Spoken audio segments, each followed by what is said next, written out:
Right, good evening.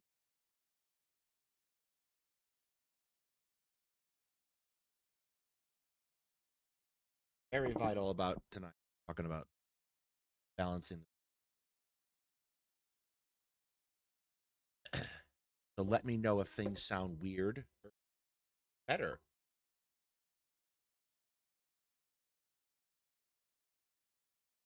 When last we left off, Rudyard was told by his mother that he should horses. They were prey animals. Knows what effect this could have on his psyche. Let's find out.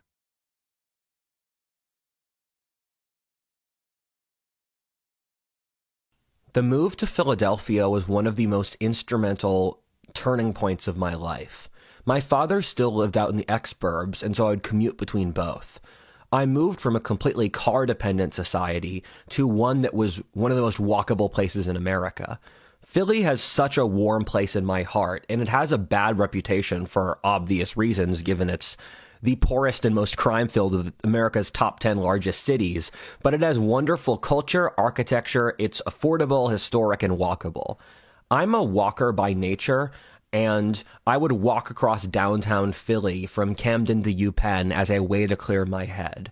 Because for me, walking and thinking are the same process. And this was a really important period of my life since around age 13, I gained self-awareness about who I was as a person, where beforehand it was like I was on autopilot more so. And I had several really important breakthroughs around the time of age 13. One was that I hadn't really ever read a book until I was age 12. And then I looked at a book my dad owned, and I Read a book.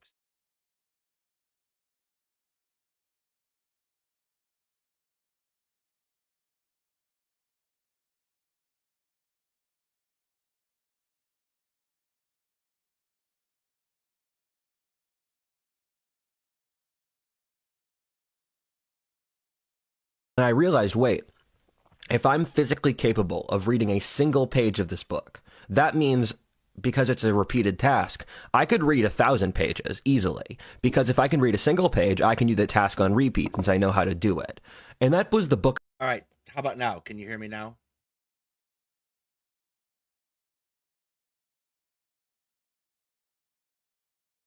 Let me know.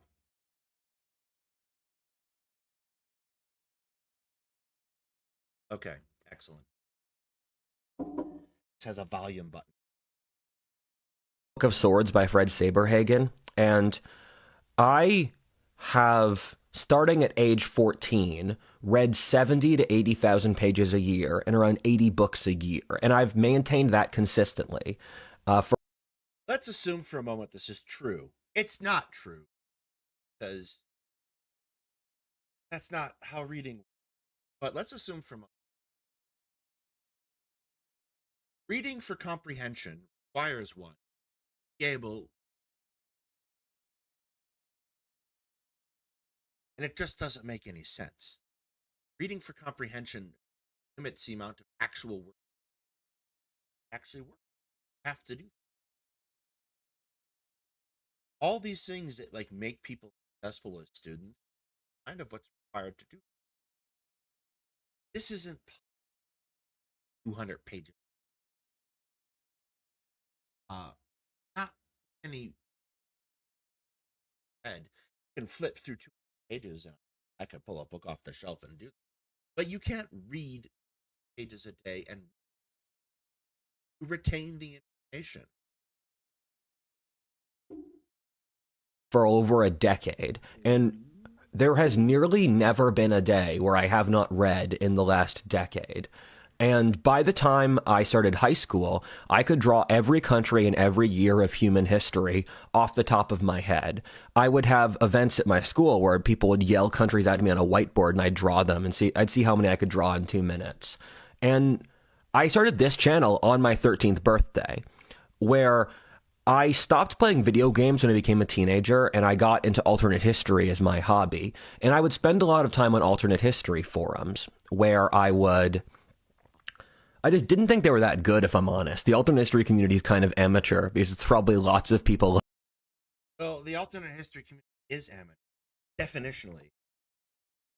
Actual historians don't of alternate that people like to read. So, like, they let to necessary understanding of history is not going to be on that far. There are some good alternate history channels. Get along well, but like, and he does a good job. But like, he's also a native of Chicago. But the thing about alternate history inherently bad are operating on a level where take this really shallow and other shallow thing. What result? And it gives you this wrong idea that you now I know how this would and like speculation and fun and but look at people who do it well, see that they tend to tiny um and the results of this echo out over time. One Hitler decided that he was ME 262. It might be me.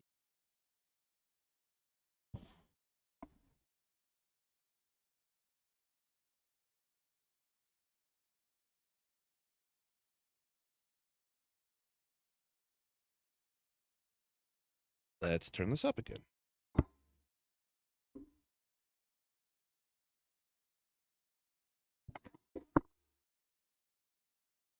It's a little choppy. Okay, let me go fuck some things up in the sound thing. 1 second. Filters.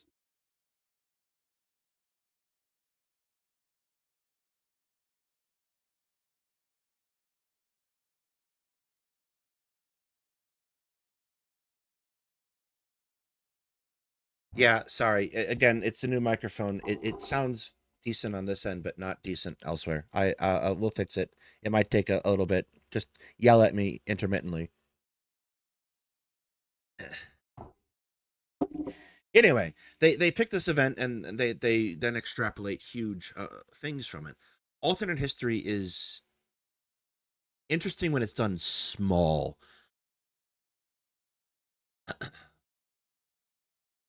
and like the bigger you get, the worse it gets. Like me, who are in a certain developmental stage of their lives. And so I thought I could make better alternate histories. I had nothing better to do. I hated school.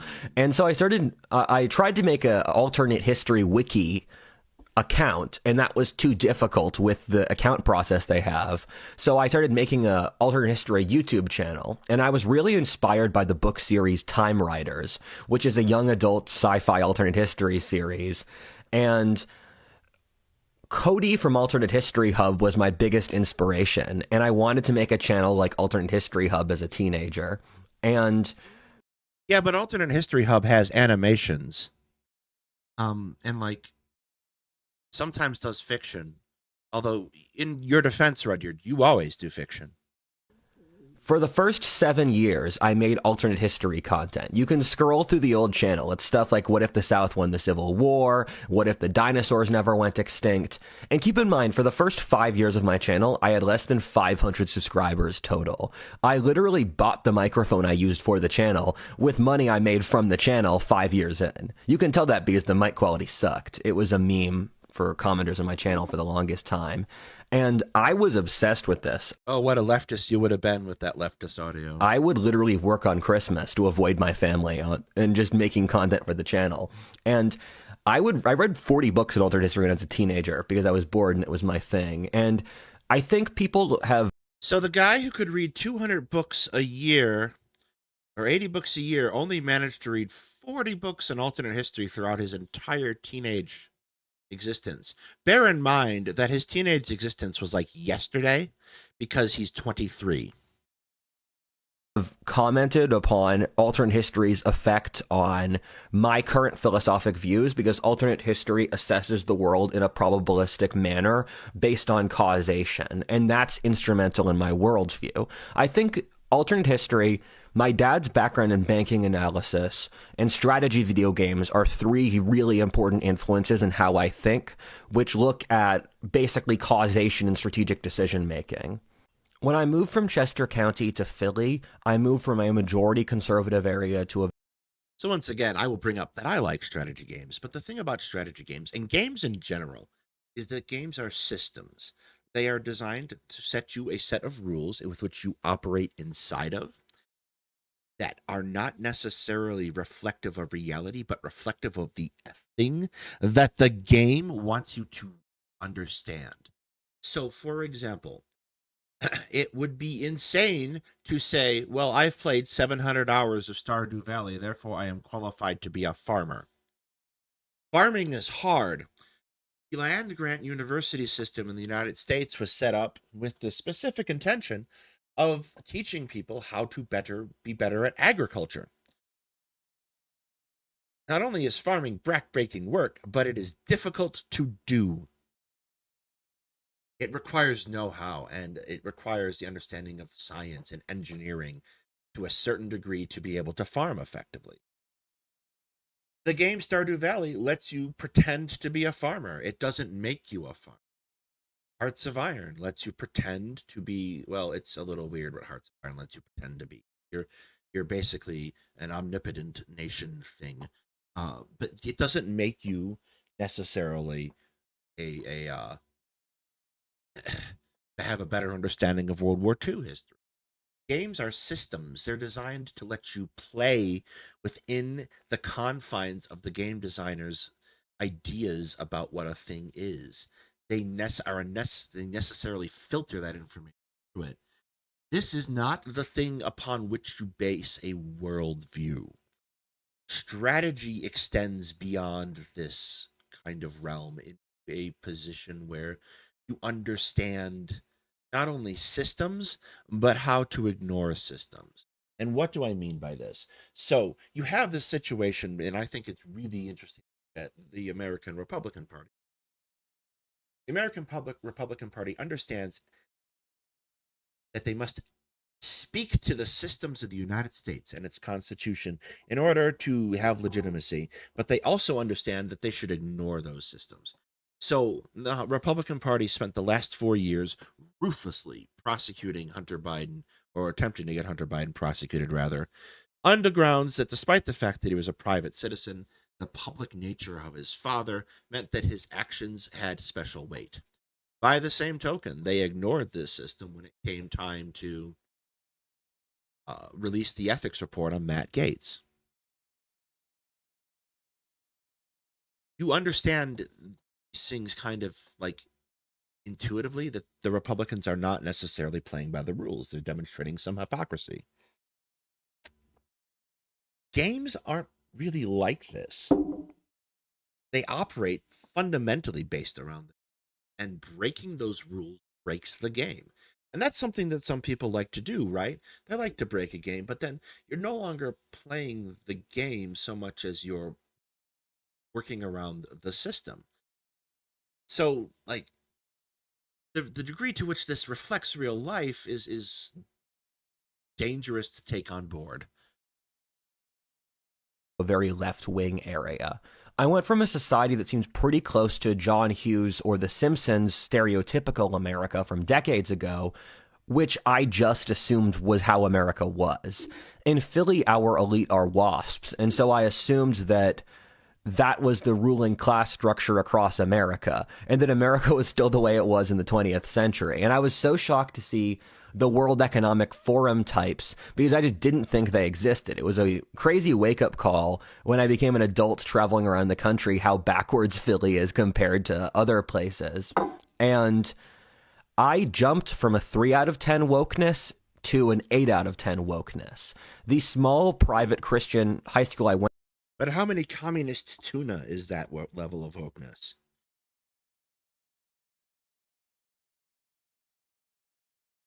to had become what was by all accounts a leftist seminary. I hated that ideology ever since I first saw it.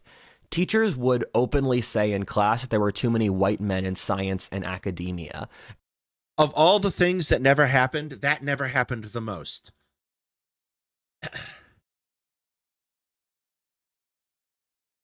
What they might have said is that there are not a large number of women in science and academia. And this isn't really true.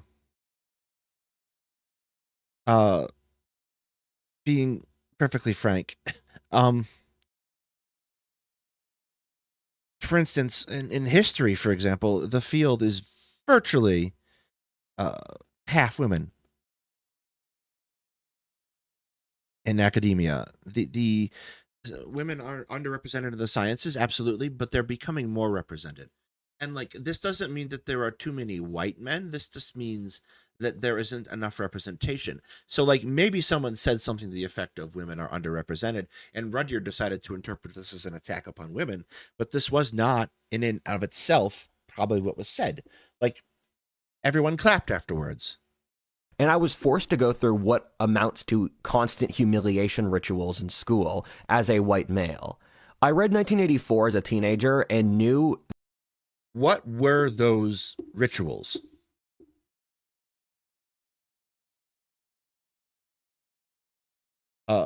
Describe them for us, please.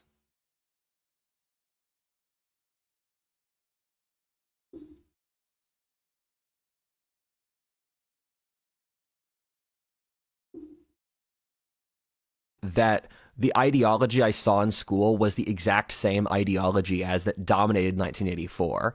I was a centrist until I was in college, but I started watching Sargon of Akkad, who was moving me rightward and who introduced me to conservatism. I vowed to fight back against an ideology that would push this. I just wanted revenge against the left, if I'm honest. Things got pretty bad in high school. The year after I graduated, they turned the entire humanities curriculum into leftist-based. This included race and science in the Roman Empire, as well as not talking about the French or Industrial Revolutions in the history curriculum or the World Wars, to spend more time talking about slavery. We had a mandatory social justice week to celebrate social justice causes where my school flew in a speaker from New Mexico to say that using violence to push social justice was justified. It was basically impossible to not be. I like, again, this seems all fundamentally unbelievable.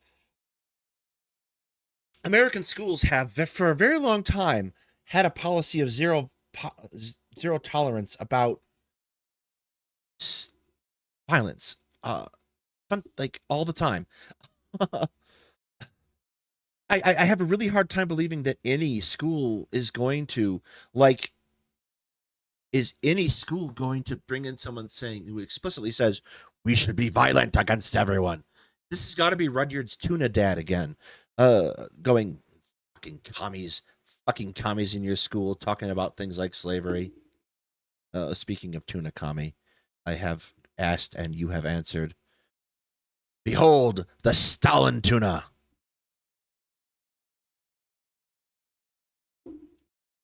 Be a leftist.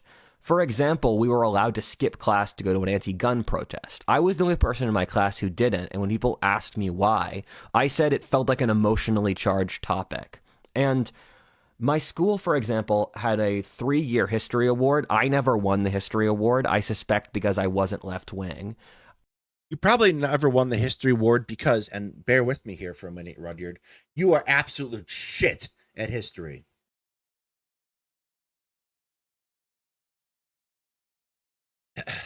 Just a thought. I barely passed school in both middle school and the start of high school. There were moments I was convinced I would fail school. Yeah, most academic awards are somewhat contingent upon getting good grades. For example, there's sixth grade in America. You have the President's Academic Excellence Award, and you know what that's awarded for? Curiously enough, academic excellence. You do not get that award if you don't have good grades. It's like the President's Physical Fitness Award, but for nerds. You can probably guess that I got one and not the other. It wasn't the Physical Fitness Award. I literally went to school for something like over 12 hours a day because class was 8 hours. Then my school had a mandatory sports program, which was 2.5 hours for a third of the year. I basically hacked the system by doing lighting and stage production for my school's plays. And then you have 2 to 3 hours of homework a night. That's like a Chinese work schedule. And I'm so deeply resentful of being forced to do this for my youth. I could have been doing fun stuff, but you forced me to do classes and you forced me to do work that had zero application for the rest of my life. And at the end of middle school, That's okay. That's not true. Like teachers are desperately talking to students about like what it's for. You don't want to know one of the most profound things I ended up using from school, like regular high schooling in my work, is percents and calculating percents as a ratio. Percent over 100 is equal to is over of. Like it comes up in every job because percentages are kind of fundamental to paying things in American society. School is important if for no other reason than it prepares you for the kinds of jobs you're probably going to be doing in most cases. I couldn't see the whiteboard since my eyes were too poor. My mom refused to get me glasses for over a year since she said I didn't need them. And when my parents finally got me glasses, grades improved. By the way, I'm just here to air out grievances at this point. When I went to public school, yeah, I have a sneaking suspicion that again this is not what happened. It's probably that he didn't say anything, or his father refused, because if you recall last time, his father refused to get his kid shoes. My public school was a 40-minute drive from where I lived. And so school started at 7:20, the bus came at 6:40, and I woke up at 5:30. This is when I was friggin' like 12 years old. And I'm very resentful of this because I'm an innately nocturnal person. I go to sleep at 2 to 3 a.m. right now. And when I went to elementary school, the school was an hour away. And so my sister's school started earlier because she went to middle school when I went to elementary school.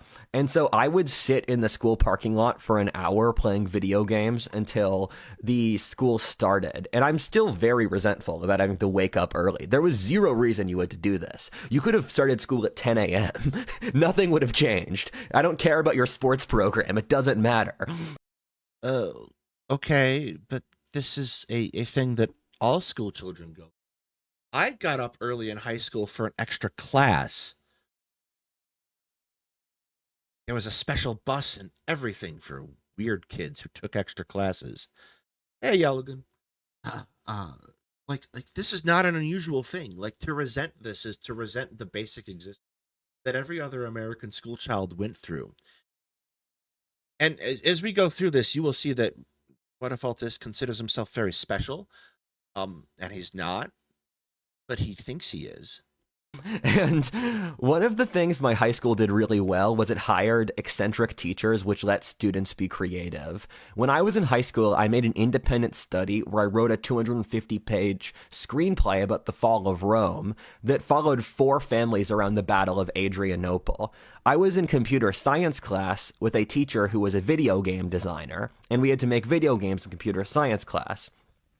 I told my teacher, who's a cool guy, he's made a great video game called Jamestown, about Martians space warfare 200 years from now based off 17th century England. I said I wanted to make a strategy game based off 17th century Poland, Lithuania. He told me I wasn't physically capable of doing that, and I took that as an insult to my honor, so I spent 4 hours for weeks coding the game with different unit types, battle factions, strategies, and that sort of thing. My religion teacher and I became quite close. My school had a theology program that was actually quite useful for me. I learned a lot of really important theology there. And they had a Mennonite teacher who, when he retired, was replaced by a black Muslim, former Black Panther. But he was an awesome dude. He went to Harvard, and he converted to both Islam and Christianity at different times. And he gave me a lot of spiritual guidance as a teenager. We would hang out for years after school, and he studied philosophy, and he was okay with me being a conservative. And he said that I was actually going to found a religion when I was in high school, and that was what I'd be good at. And I'm not entirely certain that that's a thing you want to have someone say to you. Like, someone probably said to James Jones, "You're going to found a religion, and it's going to be disturbingly Kool-Aid based." also ran a fight club in the basement of my high school where we'd whack each other with rubber weapons, and then we would basically bet on who would win with no money. It was a lot of fun. And most of the people from my high school are screwed. That's true of Zoomers I've met across the country. There's this underlying what I'd call Zoomer holocaust, where Zoomers just got so massively screwed over by the system they're in because they often, and I don't want to call out people from my school because this is just normal. They often lack abilities, decision-making process, jobs, and almost no one dated in my high school or partied. People were just working so much. I don't think it's that no one dated in your high school, Rudyard. I think no one bothered to tell you they were dating. There's a difference. Like, people don't include weird little guys who are running around the basement beating them with pool noodles in their social calendars that often. So people might have been having all kinds of fun, but not told you. Much there wasn't time for that. My high school experience wasn't that fun. It was cool because there was a lot of eccentric stuff going on, and it's heartbreaking to see an entire generation get broken. I think this is more common than anyone realizes for Zoomers. I've met Zoomers across the country, and the normal thing is that they're psychologically broken, which I've talked about in multiple videos. This is for a series of complex reasons. Between helicopter parenting is a huge factor here, which was terrible, where I had Oh, hi, Maya. Were you here for on the other day when we started this? Because this is buck wild. This is bad science juju. friends where their parents would walk them 4 blocks to school until the end of high school and then pick them up at the end of class. They wouldn't let them have the responsibility for walking back. I had other friends where their parents were going to move to the state they went to college in to follow them there, or that they controlled their spending as until they were out of high school, where they said, this is how you spend your allowance. And these kids just never developed a sense of decision-making or independence for what they need as adults. My entire generation, or really their parents, were obsessed with going to college. Which has been a pretty common thing for several generations now.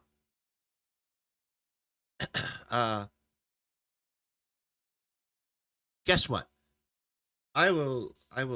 Education is good. I will, again, die on the hill that you don't necessarily need an education to do a lot of things. At least not the education people think, but it is good. It teaches you to think. in a certain sense. And there is something I want to point out. A while back, we were watching a video about Whatifalthist. It was about his projections for the average man, uh, his age in society. And he basically described his life experience. And this is like, people have been watching this, and I have been watching some people watching this, kind of assigning him like certain things. Um, I don't want to go into guessing what kind of mental illness is at play here, because I don't think there is one. To be perfectly frank, I think this is a ridiculous level of narcissism that was instilled in him by his father. And I don't think that's like narcissistic personality disorder. No, I think this is a particular way of thinking and doing and being that was taught to him, that he was taught to emulate. But he's not.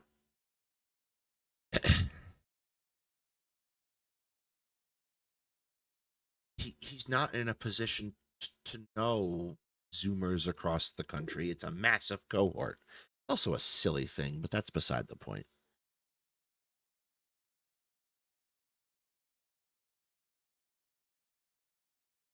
Yeah, I agree, Gray. I completely agree. I don't think this is a case of someone who's ill. I think this is a case of someone,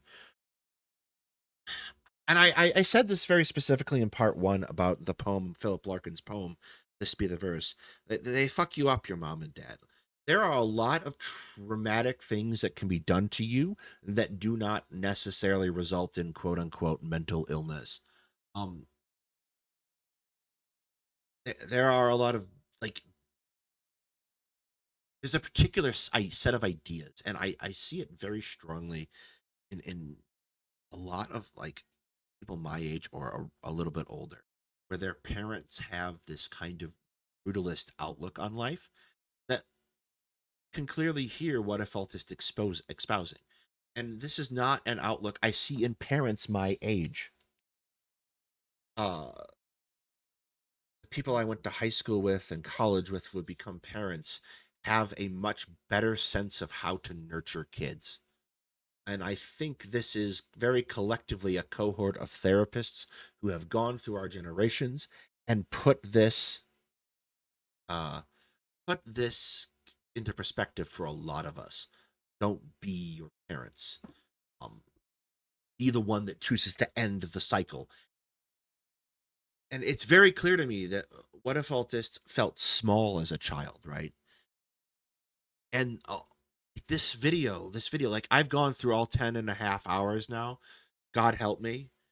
Um, this is someone who always felt small, trying to make themselves feel big, trying to make themselves feel powerful. And that's what abusers do. They feel small, so they try to make themselves feel big. And the reason we're talking about this, the reason I think it's important to talk about this, is to illustrate what he is. He's not a crazy person. He's a dark person. Will, given the chance, hand cruelty on to others.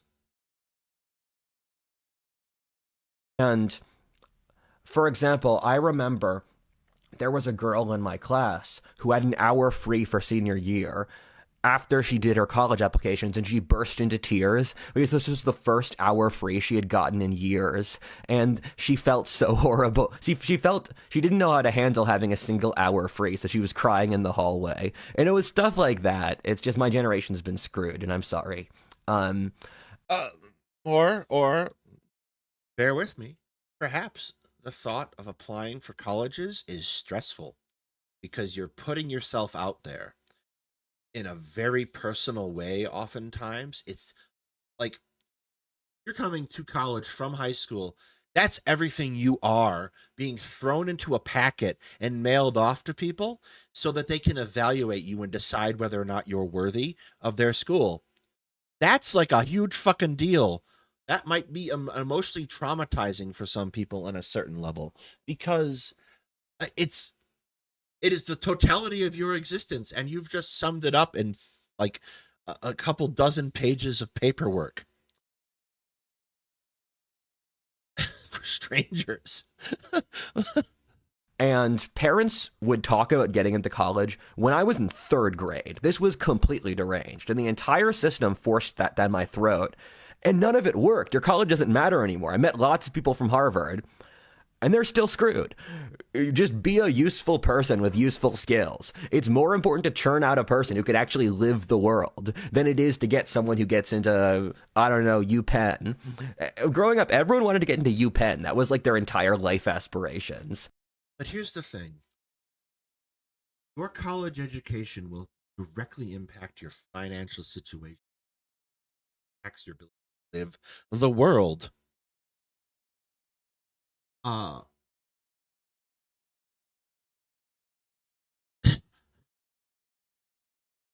Your ability to exist and function in the world is immensely improved by being more financially stable, and college can help. Not the only path to help with that, for sure.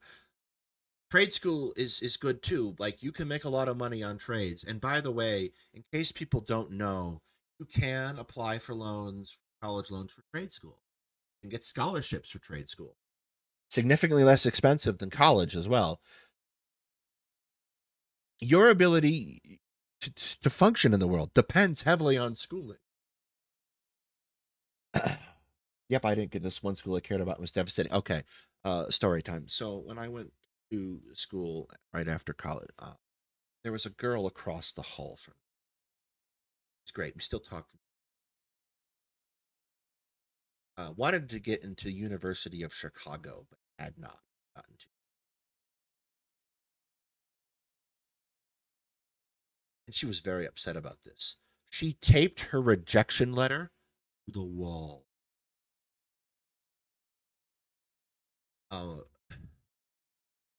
Her story worked out in the end. She went to school, graduated. She went on to the University of Chicago and became a professor of archaeology, what she does today. It was a somewhat insane motivational tactic, but it worked. Like, these are huge things, and like, particularly if it's centered as your worldview, college can be stressful. Applying for college is stressful. It's easy to take an attitude that you don't care about it, because to care about it or admit that you care about it can be emotionally devastating. And like 2 people from my high school got into UPenn. And so I was working as a janitor at my mom's brewery, and I also did a lot of paper pushing. The garage brewery, by the way, is probably not a garage brewery, because it seems to alternate between being a moonshine still and a brewery. These are not the same thing, by the way. And look, there are professional moonshine companies, and moonshine will get you drunk. So be careful with moonshine. Actually, like, the lesson of tonight would be careful around mind-altering substances generally, because look at him.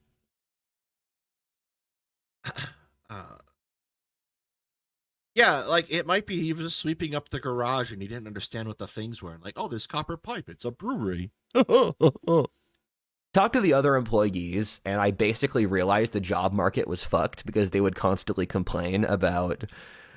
They were not satisfied working for my mom, and so they trusted me, so they'd tell me about life sucking.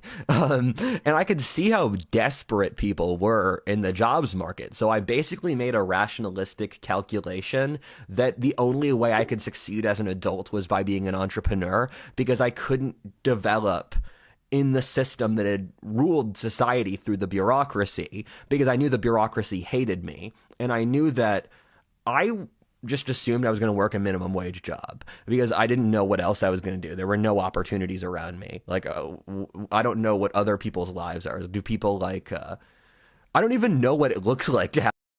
That's probably the most true sentence he's uttered in this entire 10 hours. I don't know what other people's lives look like.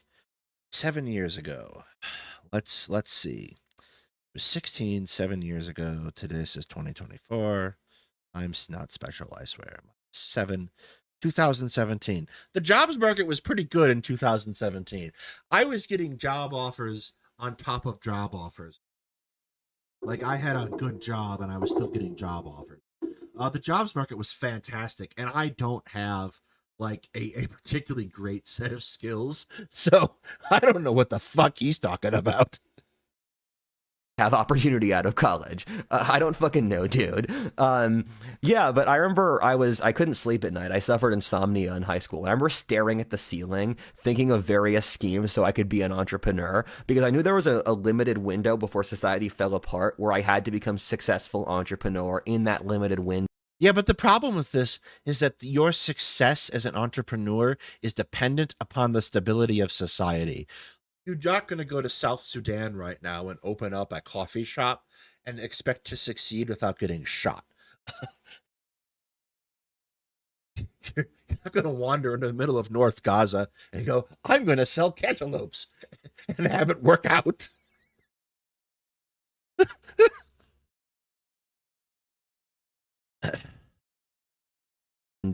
So I had crippling anxiety about how do I become a successful CEO before society falls apart. Because in high school, I sensed in my gut that the world order would collapse because I had stabbing pains in my gut when I was 16. And I had... That is cafeteria food. That is not the society. Like it can be distressing to have abdominal distress, but it is not the end of the world. Behold, I saw upon a horse, and upon it a pale rider. It was IBS. Imagine the city of Philly getting shelled and destroyed. And so I sensed it on an energetic level, which is why I studied geopolitics. This is okay. This is fantasy. It's not the thing that happens. And I read 10 books on China when I was in high school because I thought the great threat to America would be China. So I studied China really deeply, and I was obsessed with China defeating America. So, more stories from my life because I like those better than this. This isn't a wrong sentiment. So, part of the process for applying for an ROTC scholarship is I go and I get interviewed by an officer, and I talked about my desire to study history and my desire and my interest in geopolitics myself, and I pointed out that the next great competition of nations is probably going to be between the United States and China. This is not like a deeply difficult thing to figure out. It is fairly easy to cite, at least back when I was going to school in 2006, 2007, 2008, from trends. We were wrong, by the way. It was Russia. Whoops. But the problem, the problem is information that you get in high school is basically regurgitation of other people's stuff. You're not you're going to wander into philosophy 101 class and think you're profound and try to make yourself sound profound to pick up chicks. That's not going to work because you're not fucking profound. You are a dude who did the readings at best if you actually did the reading. So get over yourself, dude. And becoming our geopolitical defeating us geopolitically. And over time, I'm very thankful to realize that China's got as many issues as America, and their birth rate especially. So I'm going to just throw in some stories from high school that don't really fit together but are fun anyway. So I want to honor my school's math teacher, Herb Kearns, who was an awesome dude, and I just like shouting this stuff out. He was really nice to everyone. If Herb is still alive and he knows this has happened, he is not going to appreciate being part of this. In the class, he's a moral person. He was one of the people who was nice to me when when I was suicidal when I was a teenager, and I just like shouting people like this out because there's good people in the world and you have to respect them and honor them. And it's nice when you see a good person who's respected by the community they're in, because those are the kinds of people that power human history. My school had a gender studies class, which I took senior year. This is how left-wing we were. And gender studies... High school gender studies would be remarkable. as a uh just a thought. Like, I'm not saying it didn't happen. It might have happened because this sounds like it's a private fancy school, but like a compulsory gender studies class would be weird. I could see it being like a social science history department elective, but in high school, gender studies is probably not going to be a priority because to be a high school, you still have to do all the things that the high school are mandated to do, the graduation requirements for the state you're in. And unless the state of Pennsylvania is mandating gender studies, and I don't believe it is. Otherwise, you'd be hearing about it on fucking Twitter all day long. Uh, I find this unlikely. So if this happened, if this was a thing that happened, it would have to have been a thing that Rudyard chose. Was the teacher was pretty cool as well, where she was like this 30-year-old Irish American lady, and her attitude was, I don't care what you say as long as you position it in a rationalistic argument. So the gender studies class was fun, where I learned all this leftist social constructionist propaganda, but she was happy to have me argue the point back to the class. Also, this isn't leftist propaganda so much as it is, and this is a process. And like, she might have been content to let you argue it because that's the point of the class.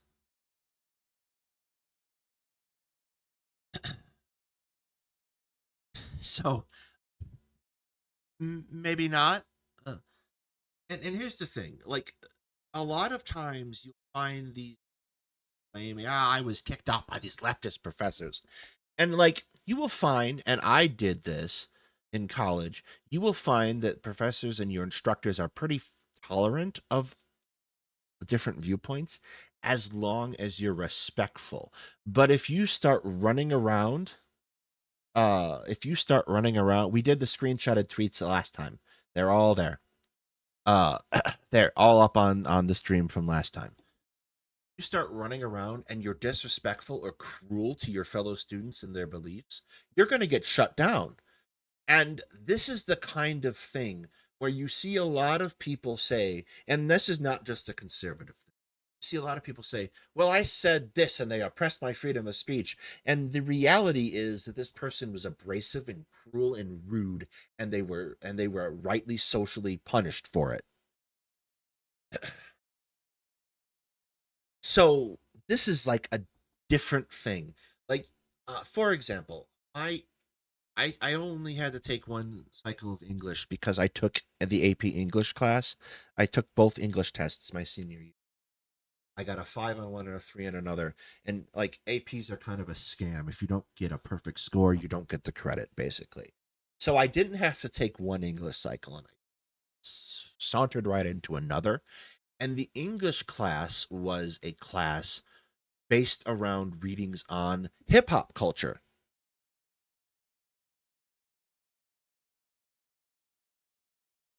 Uh, Based on hip hop culture. And I had a difficult time with this class, not because I'm bad at English, but because I did not accept the premise and I fought against the premise. But I didn't fight against the premise openly. I just did it in my papers. And the teacher gave me grades commensurate with the work I did. The fact of the matter is, coming at something like that, it wasn't that I was running around saying, "Oh, hip hop's stupid." I just didn't get the thing. So the point I think I'm trying to drive at is take those kinds of claims that people make like this, not just radio, with a huge grain of salt, because there is an incentive to make yourself victimized in these kinds of situations when you are the victimizer.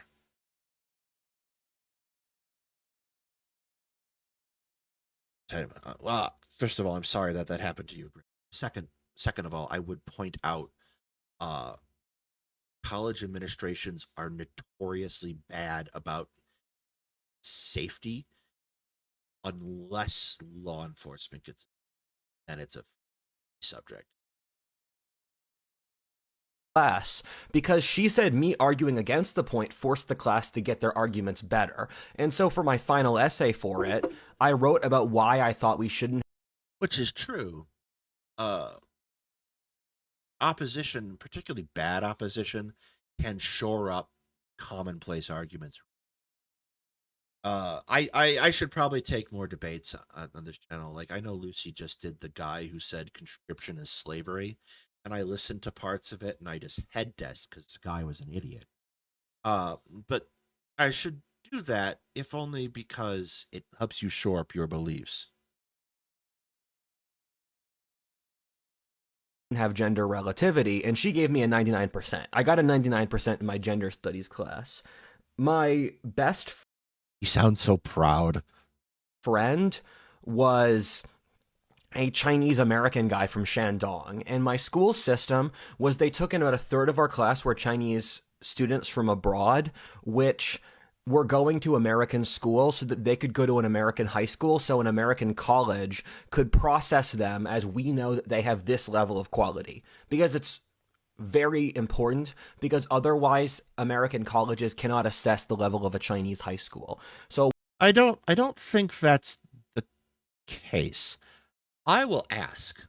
I know someone who knows, who would have dealt with transfer students and exchange students rather extensively. I'll ask, but I don't think that's the case at all.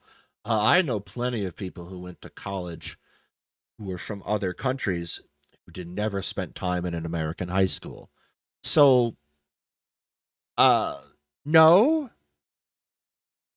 what my school did was they took in out a third Chinese kids. My school was mostly gay and Chinese people. And I'm forced to ask, which are you, Rudyard? Were you gay or Chinese? And then they charged the Americans 80% less than the ticket fee, using the Chinese to subsidize them. But I don't know if this was a school or a British college, because that sounds like a British college scheme. Chinese friend and I, we would get drunk a lot, and he had a bunch of different sub-businesses. He was from a wealthy family in China, and we kind of bonded over our innate entrepreneurial sense. And so he had a deal with Chinatown where I'd go hang out and I'd drink and I'd eat in Chinatown in Philly, which is a great place.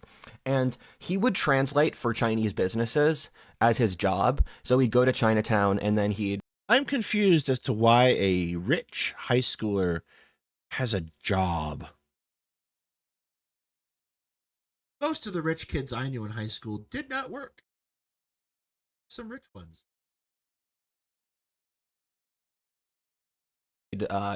talk to the Chinese store owners and he'd do their American paperwork.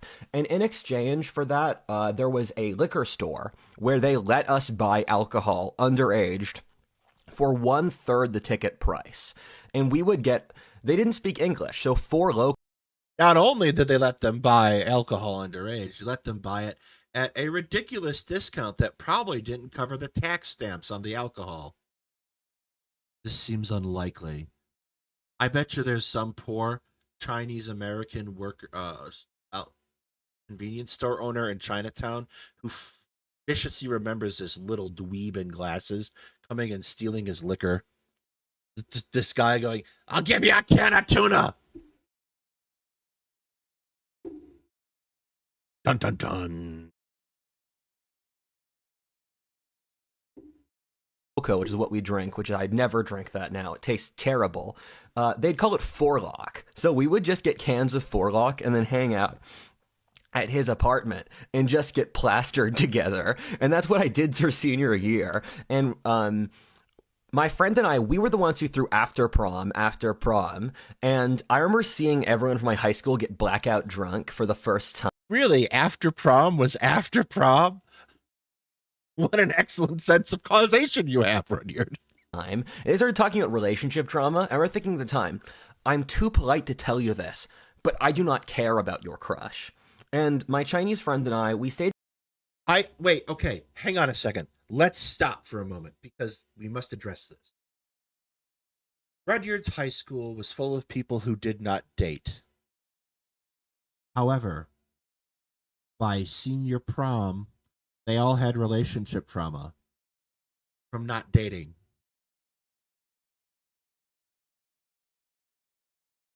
I mean, I guess it's possible, but it seems inconsistent. One of these things is not like the other. Stayed together for like a year after the channel got big, but he was kind of a dick and he was kind of disrespectful to me, which is I've had like 3 or 4 Chinese friends and they all try to exploit you. That's what I consistently find. Chinese people are very short-sighted, or they're in their relationships, they're very exploitive, especially if they're from communist China, which stripped away their culture. I have Communist China as opposed to libertarian China. such fond memories of a bookstore called The Book Trader, which is on, I believe, Which, in fairness, libertarian China kind of is Taiwan. 3rd and Arch Street down by Penn's Landing. I've been there hundreds of times. It was right next to where I lived. We lived down in Old City with my mom down by the Delaware, and I would buy I think I bought dozens to hundreds of books from the Book Trader because it's this used bookstore where they have all this historic material. And so my speciality in World War II era history stems from Every time you see an inadequate white guy who thinks they're a historian but isn't, it's World War II history. Without a doubt. Never changes. And it's merely a coincidence that their baseline level of knowledge can all be divined from reruns of the History Channel before the history shit. when you grow up in Philly, there's a huge oversupply of history books because it's such a historic region. And so when I was a teenager, I wanted to understand how the world worked. So I bought I bought whatever books I could have, and I wanted to study science initially. And what I found as a teenager looking into science is that science had basically become a new priest class where you can't learn it unless you're part of the university system that tells you the science. It's not that you can't learn science unless you're part of the university system. Like, you can go watch Mark Rober, and that dude does science all the goddamn time. Or there's a whole kinds of science YouTube channels. The fact of the matter is, science is expensive. So the university system is somewhat vital to the concept of being able to afford to do science. You're not Dexter and like opening up a laboratory. Didi, omelette du fromage. You're not Dexter opening up like a laboratory in your basement. You gotta buy a lot of expensive equipment. You gotta buy a lot of expensive reagents. You gotta buy a whole lot of expensive shit. Science is expensive. Universities pay for this. Science. So I studied history instead because I could get a complete history education from my school's library and from buying $4 books at the bookstore. I'd like to thank the book. No, you cannot. History education is not about the ability to extrapolate it. There is a reason why when you take college history courses, they make you unlearn everything you ever learned just to learn outside again. To learn it again. They have to find a way to teach critically. Okay. Unless you're taking an AP course in high school, it's incredibly unlikely that you get focused primary source education in high school, which is so vital to actual history education. It's very unlikely that you're doing the kind of research summaries that you will do, or as a master's candidate or a PhD candidate. The fact of the matter is that history education, while it has a significantly lower bar for entry, is not easy, and it's not something that you can necessarily do without doing the methodology. And if you're never shown the methodology, you're not doing the thing. You don't, and you don't, and like a lot of professors will die on this hill. You don't have to have a PhD to be a historian. You have to do the method. The fact of the matter is that the most likely way you're going to learn the method is by taking a master's courses and by taking PhD courses and by doing a dissertation. It's not about the certificate, but it is about the method. And if you do not have the method, you ain't got shit. Book Trader for making all of their books $5 so I could actually buy them. And my entire library of century-old books is from that place. So I'd like to thank you for that. My school would have assemblies almost every single week. So we'd have church on Wednesday, and then we'd have assemblies on Tuesday. And with the assemblies, I had a bet going with my friends 2 years in a row. First year, every single assembly that was about race, I get a quarter. Literally any other topic, my friend gets a quarter. I made money. Second year, trans identity and sexual identity. Every assembly on that topic. Again, trans people make up 1% of the population. And while I will stand our trans viewers to death and my trans friends to death, I don't necessarily see schools talking that much about trans identity. Because the fact of the matter is, there's not that many. Have an entire assembly about less than 1% of the student body? Why? What would that be about? Like, and unless he's defining this is about trans identity as maybe you shouldn't pick on gay kids, which probably happen quite often in a religious school. But I, again, don't see a religious school doing that. And there's not a huge, like, there's been a significant movement for acceptance. Like, cousin, she heads up her middle school's Gay Straight Alliance. This was not a club that would have been offered when I went to school. A public school. So like there's a move for towards more acceptance, but this is, of all the things that never happened, this never happened the most again. Topic, I would get a quarter. Anything else, my friend would get a quarter. I made money that year too. So they were just shoving this leftist propaganda at us all the time. And I went to a school with a member of the Doherty clan. And for those that don't know, Philly is almost a hereditary monarchy where there is. It would, to be a hereditary monarchy, Philly would have to have a king. Like, also, hereditary monarchy is kind of a binary state. You either are a hereditary monarchy or you aren't. You cannot kind of almost be a hereditary monarchy. We're almost a despotism, except we have no emperor or eunuchs or. Is a ruling the ruling family, or the electricians union, the Dohertys. They're Irish political bosses, and they control Philly's politics, and they determine who wins in the elections. One of my friends was campaigning for a candidate against the Dohertys, and hey, again, let me know if the audio is okay right now, because YouTube is screaming at me about a thing I don't understand and I don't know how to fix. So, just let me know. it was just ridiculous because the Doherty candidate was going to win.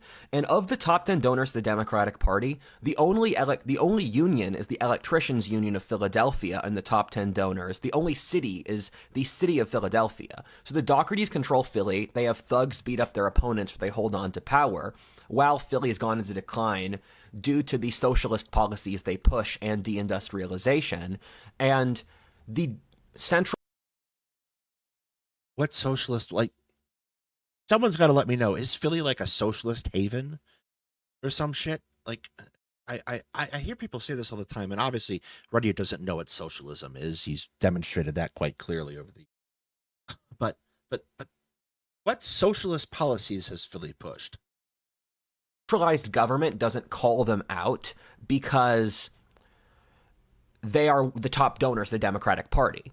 But the guy I went to school with was really cool. He was a great guy, and he invited me to a lot of different events. He took a liking to me. And then he was inviting me to football games. Every single football game I was supposed to go, my dad had another thing that weekend, so I couldn't go. But it's weird that I was pretty close to... Yeah, but high school football games kind of suck. So I was in JROTC in high school, and one of the things we were responsible for was the presentation of the colors. And I would do this intermittently in June, but I was the commander of the color guard the senior year, so I would guy who would yell the commands from behind the American flag. Uh, I would go on the field twice.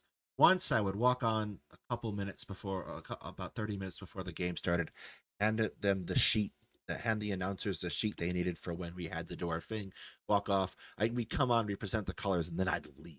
I was technically granted free access to the football games for this service, but I never stayed. It's because high school football games suck. I wanted to be cold and miserable. I could be cold and miserable elsewhere. I just find it strange because my life has so many different timelines, and that was a timeline where I Your life has exactly one timeline. It's the one that you're living in, and that you have forced people to view 10 hours of footage of you about out of sheer fascination, if nothing else. intersected against it, and then I didn't go there. And another moment is I went to a music concert in, I think it's the Jay-Z concert. It's on JFK Boulevard. They block out the area around the art museum. And I went there with some friends, and we were at a Nicki Minaj concert. I was bored. I walked around. I wanted to see the concert. Some people from my school saw me there. They said, you should hang out with us. And Jay-Z and Nicki Minaj look nothing alike, nor do they sound similar. I remember being in the front because my friends were more extroverted than me. So I Don't worry, Odin is coming. Don't fret. went up to the front, and then it was Nicki Minaj music all the time. And I thought, this is literally hell, because Nicki Minaj was screaming, ass, ass, ass, ass, ass. And I was being jostled by, like, white 13-year-old girls next to me. And I thought, I was having sensory overload. And I thought, this is legitimately hell. And I just want to highlight this, where there was a moment after it was senior year. It was April of senior year. And I had just finished all my college applications, and it was a Monday night, and I was partying. I was surrounded by teenage girls as a teenager. You know how much work most teenage boys go through to be surrounded by teenage girls? Come on! Being with my Chinese friend, and I was drunk, and I was getting on a train from Jefferson Street Station to go out to my dad's house in the suburbs. I remember sitting at the train line. No, this would have to be 15th Street Station, not Jefferson Station. I remember looking out over the city, and Philadelphia was so stunningly beautiful. It was this beautiful line of lights stretching in every direction, and I could see all the old architecture. And Philly is such a beautiful city because it was the most important city, or the second most important city for most of American history. And I thought, thank you so much, God, for giving us this world. Thank you for this beautiful moment that I will hold on to, looking out over the city, past midnight, waiting for the train. It's all downhill from there. Because I will hold on to this moment forever, God, so thank you. Speaking of Chinese guys, there was another very interesting character who went to my high school. And I see him in some ways as a Chinese equivalent to me, where he... Oh, this part's good. This part's really good. Was from Szechuan, and he was in America. And fantastic peppers. Really weird taste. Fantastic peppers, though. He was just insane. We were the same age, or he was a year or two older than me, but he could speak over 10 languages. I once cleaned out his apartment because he's a traveler. He lived in Europe, he lived in China, he lived in so many different places. So he travels around the world, learns languages, he learns knowledge. And when I once cleaned out his apartment when he was leaving, when he was moving out after college, to go to college, and I took over 100 books from his place, because his place, the entire... Yeah, there's this insane guy who pretended to speak 10 different languages, and I stole over 100 books from him. Entire room was just books. He had a mattress. The mattress didn't even have sheets. He slept on that. He had books under the bed. He had so many books that it was literally the entire room. And he would constantly berate and insult people. And he would talk about how naive Americans were. Where one time in class he said that his grandpa was black and cooked friggin' fried chicken. And then people actually believed it because they're that naive. Or I once took him home for Thanksgiving because... That's racist. because he didn't have any family in America. And he told my cousins that they ate deep fried panda in China. At the same time, though, if he's my Chinese parallel, he's a sociopath. He was a legitimately bad person, and he was rude to everyone. And Well, Rudyard, what does that tell you? he was abrasive, and all my Chinese friends have tried to screw me over at some point. And secondarily, he had no interest in underlying depth, where he was just constantly learning stuff to look impressive, look impressive to basically get laid. But it was trying too hard and too direct. Rudyard, what does that say about you?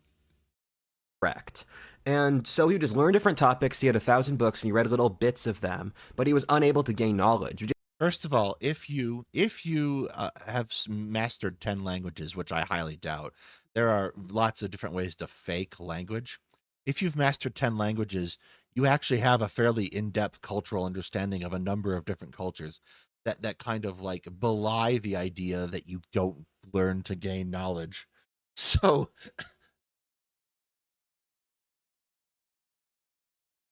doubt? He just kept waffling around. He had difficulty keeping friends and that stuff because he was going through this peripheral, very direct experience of life. And I think there's something deeply archetypal about his story, where it's very high intelligence, very interest, but the lack of the actual motivation to do stuff. And much intelligence, much interest. The sense of cynical, nihilistic disaffection. So doggo. From your environment. I nearly forgot to throw this in, but I was part of my school's Quiz Bowl team. And Quiz Bowl's like Jeopardy, but with a team sport. And my school kind of drafted me into this. I didn't have that much interest in. And then the first time I went to Quiz Bowl, for one of the games, I was the best new player. So my class kind of drafted me into doing this. And I didn't like Quiz Bowl that much, but then the social pressure was there. And we performed nationally. We would go in a bunch of different... we'd spend Saturday days doing Quiz Bowl. I really wish I didn't do Quiz Bowl, if I'm honest. The other guys on my team were assholes, too, because they kept on trying to get me to study for Quiz Bowl. And because there's these packets you go... What colossal dicks! They wanted me to be good at the thing I was doing. Through and you do them, and I said, I just learn information. I learn what I find useful. It happens to be good for Quiz Bowl. That's not my intention.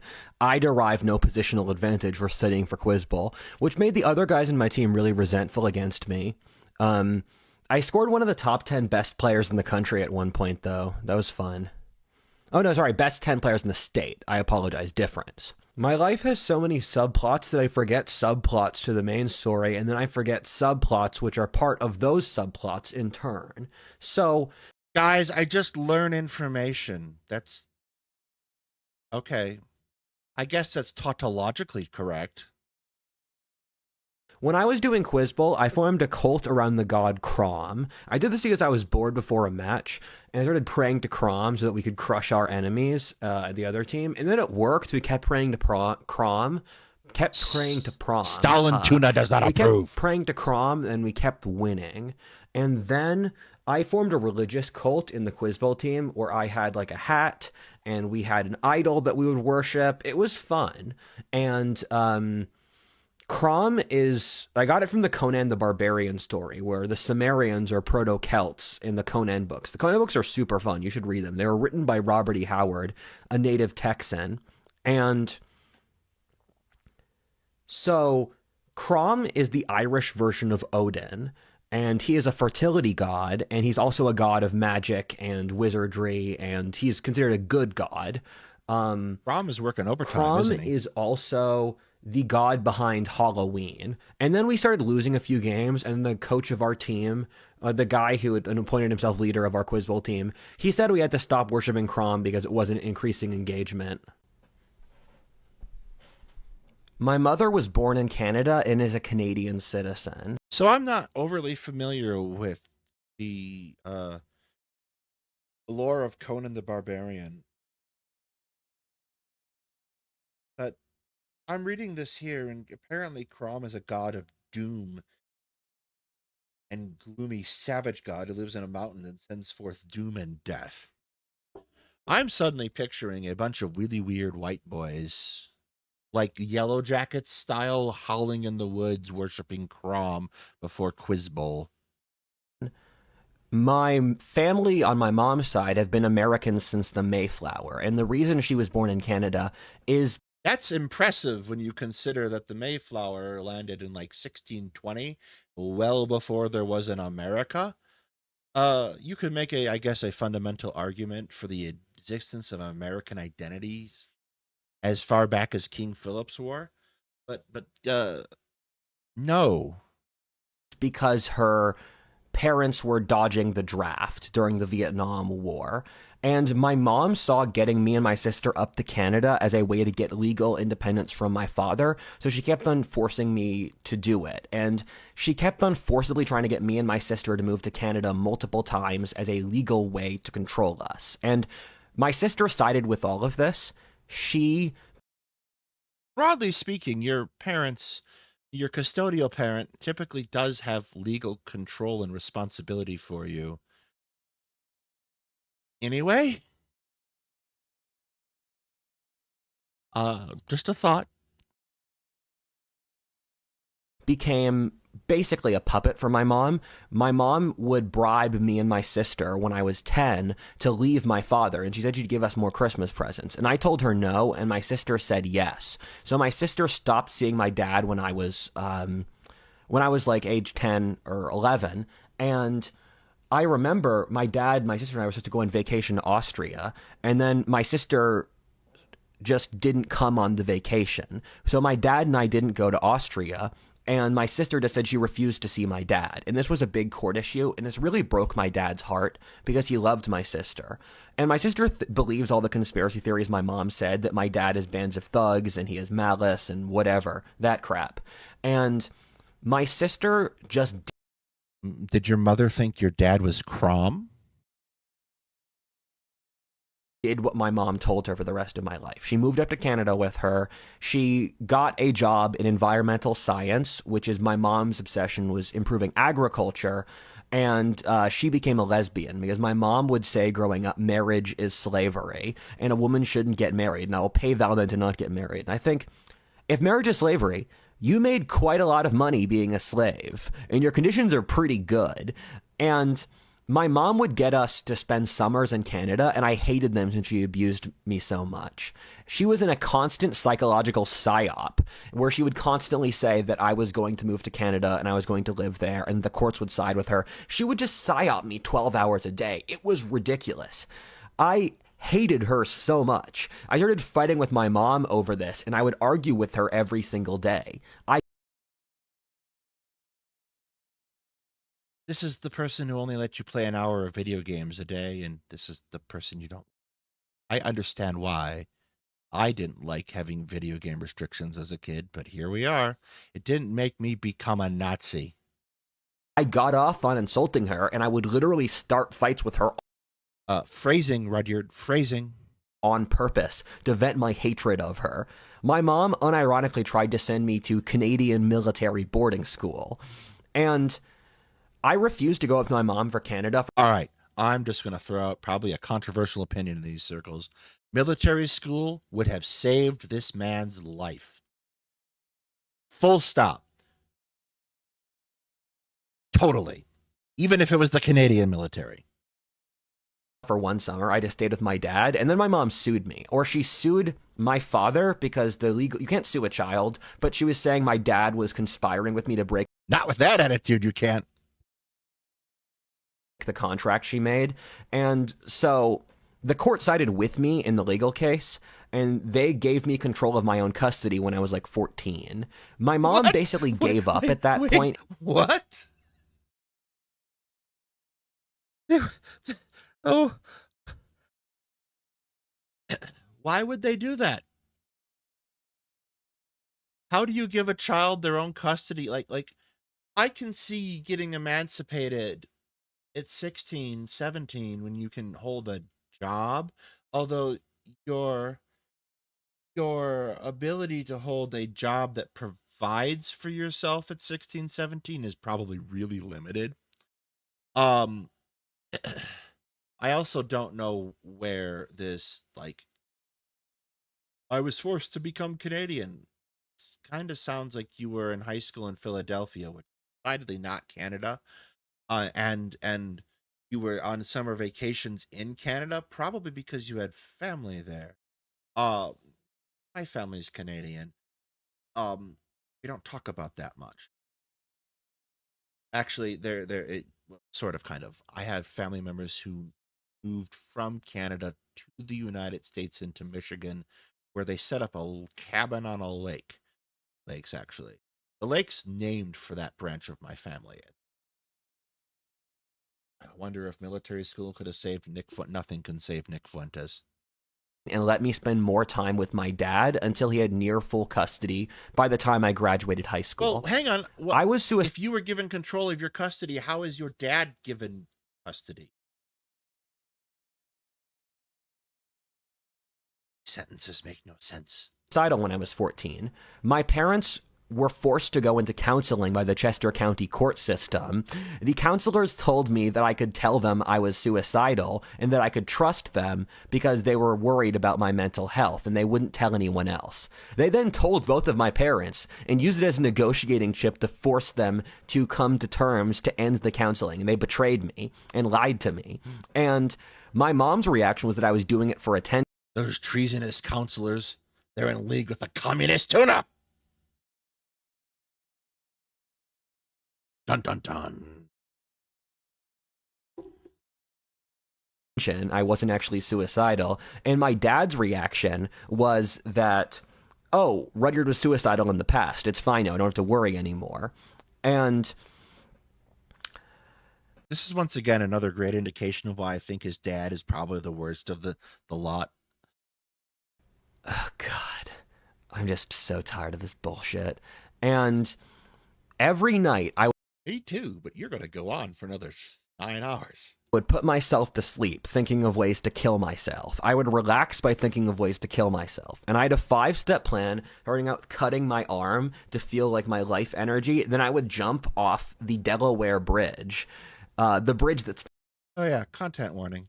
Spans New Jersey and Pennsylvania, to a icy death to die in the Delaware. That was how I wanted to go out. And I have an ability to feel the world in my body. This is how I run this channel. I can feel you. I can feel my audience. I can feel... I'm not comfortable with this. I'm not comfortable with this at all. People I talk to. I can feel different societies in history. I can feel all of your emotions in my body. I have this ability. It's a curse, actually, because you have terrible emotions. You're all super depressed. Society's falling apart. But when I was a teenager... I don't think I have terrible emotions. I think I'm pretty content, all things considered. My therapist says I'm pretty resilient. That's not a good sentence, by the way, to have said about you. But here we are. I don't have terrible emotions. I'm pretty content. I'm okay with things, Rudyard. I don't think you're feeling me. You feel me? I realized that everyone was miserable and the current system wasn't working. I could feel on a psychic level that the system was breaking down around me, that the global order and everything I knew would fall apart. And I predicted the global order would collapse in the next few years. I thought it would be nuclear war at the time, or like a major global war. And this is what... Sadly, we're still kicking. ...got me into studying geopolitics, which I really got into around age 6. The problem, Bard, is that a therapist is going to have a duty to report someone who wants to harm themselves. They have a duty to stop it.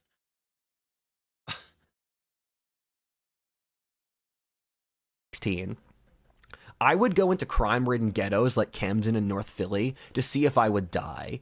I could sense the enormous frustration building up about deindustrialization, which hadn't been loosened. I still couldn't believe anyone talked about the obvious decay.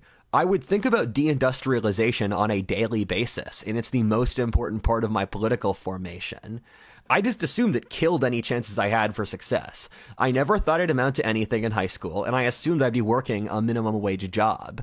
I knew something like Trump would happen, and I didn't know what it would be, but I knew that deindustrialization was big enough. The elites completely betrayed us, and the Rust Belt's got a... Much like the tuna, the elites are in league with the tuna. population more than Germany, edging up against 100 million people. And 100 million people got screwed over by deindustrialization. And the thing is, the media would never talk about it. And growing up, I was... Okay, that's a big difference. That's a big difference then, Bard. Yeah, you're right. Shocked my entire area got screwed over. And no one talked about it either in where I lived or in the media. We're that much of sheep. And... Are we? Are you sure? No, people have talked about deindustrial, the Rust Belt. It literally, you're living in an area called the Rust Belt. Why is it called the Rust Belt? Well, the collapse of the industrial American heartland is a fairly significant issue upon which many people, including presidential candidates, have talked quite extensively about. We're at about an hour and a half. Let's take a 5-minute break. Everybody go take a short walk, grab some water, take your medicine if you have to take it. All those things. I'm told I'm supposed to be like that. And if you haven't subscribed, subscribe to the channel.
All right, and we are back. That is quite the face, Rudyard. When I see deindustrialization, I saw a civilization in decline, and I assumed the West was dying, and I projected Pennsylvania onto the entire Western world, where I just thought the West was dying, and I would pray to God very frequently, God, if you let me save my people, I will do literally anything for you. I know my people are dying, and if you can do anything where I can help them, I will serve you until my last dying breath. And save my people, God. Let my people go. God is having trouble, I suspect, with this request. And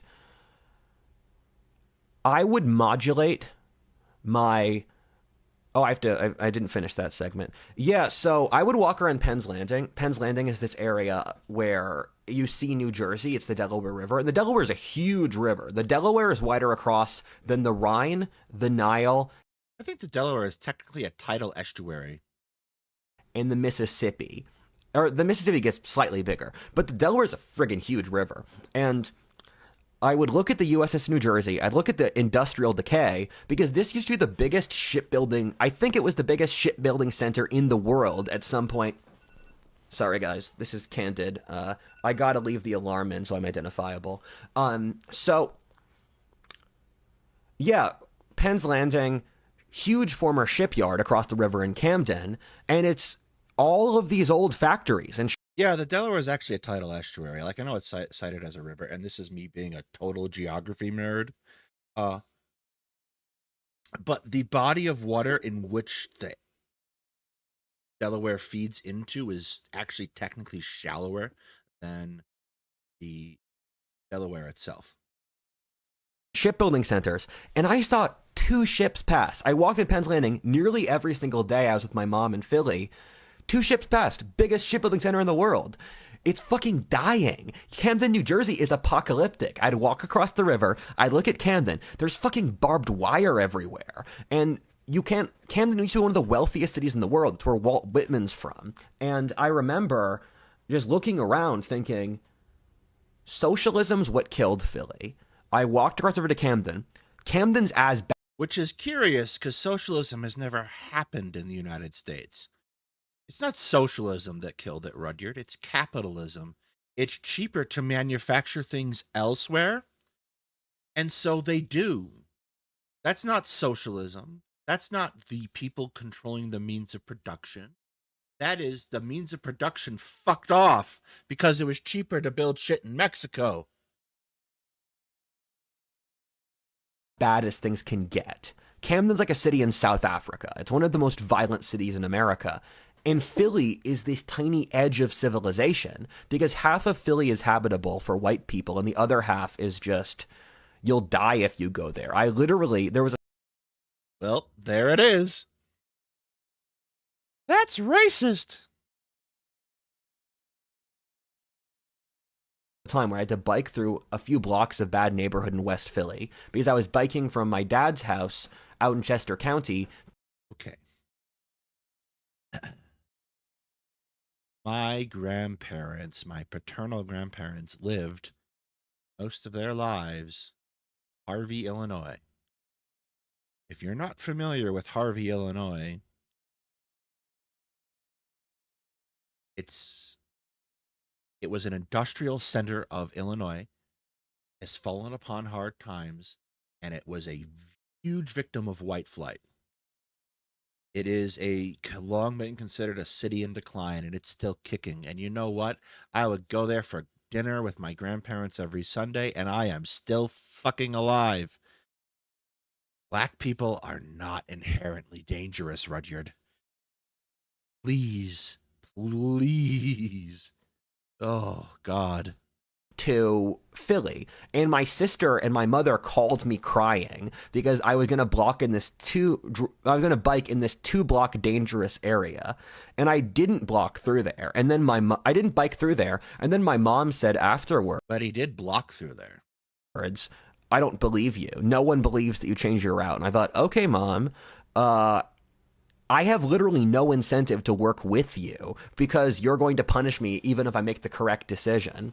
And The Rust Belt was so ridiculously obvious growing up in Philly, where Philly has a smaller population today than it did in 1950. And Philly was one of the wealthiest cities in the world a century ago, and now it's the poorest and most crime-ridden of America's top 10 cities. And going around Philly, the decay is so obvious. It's rotted out industrial buildings. Nothing new gets built in Philly. It's abject decline. And it's so obvious. This is where America started. And I lived a few blocks from Independence Hall, where I would, in the place where the Constitution is. So I'd walk past it on a daily basis when we'd walk the dogs. Philly's surprisingly cheap, so you can live a few blocks. The Constitution is in the National Archives, isn't it? It was written in Independence Hall, and Independence Hall was the capital of the Continental Congress, but I don't think the Constitution is there. Blocks from Independence Hall and have like a middle class life.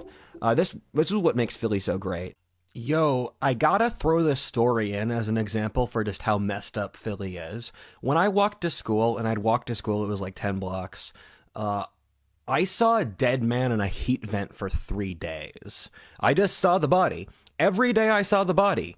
And no one dealt with it. None of the cops cleaned up the body. I just saw a fucking dead body when I... Did you call someone about the dead body? Or did you just walk past the dead body? Community school. It's kind of like when I was in Chester County, when I would take the bus. Yes, that's right. National Treasure is a documentary. It's actually the documentary of my life. I stole the Declaration. Dun dun. And every single day on the bus route, there was a deer corpse, and I just saw the deer corpse decompose for a month. And every single day as a kid, I would look at the deer corpse and just think about it gradually getting its life eaten away. It was pretty formative for me. Well, the corpse is already dead. So, no? So I'd modulate my emotional state through assessing my emotions on any given day, and I'd have an emotional diary. And my emotional diary that I'd keep in high school was actually a big turning point for me, because every single day I would write down the inner emotions I felt and what I was thinking about. So I had a degree of third-person objectivity about my life, because I didn't trust anyone, and so I could only rely on myself. I remember I once looked at a Lego, and I thought, this Lego... Your father served you well then, making you totally screwed up. Was the only person that understands me. I was like 11 when I did that. That's so sad. But I added up all the days.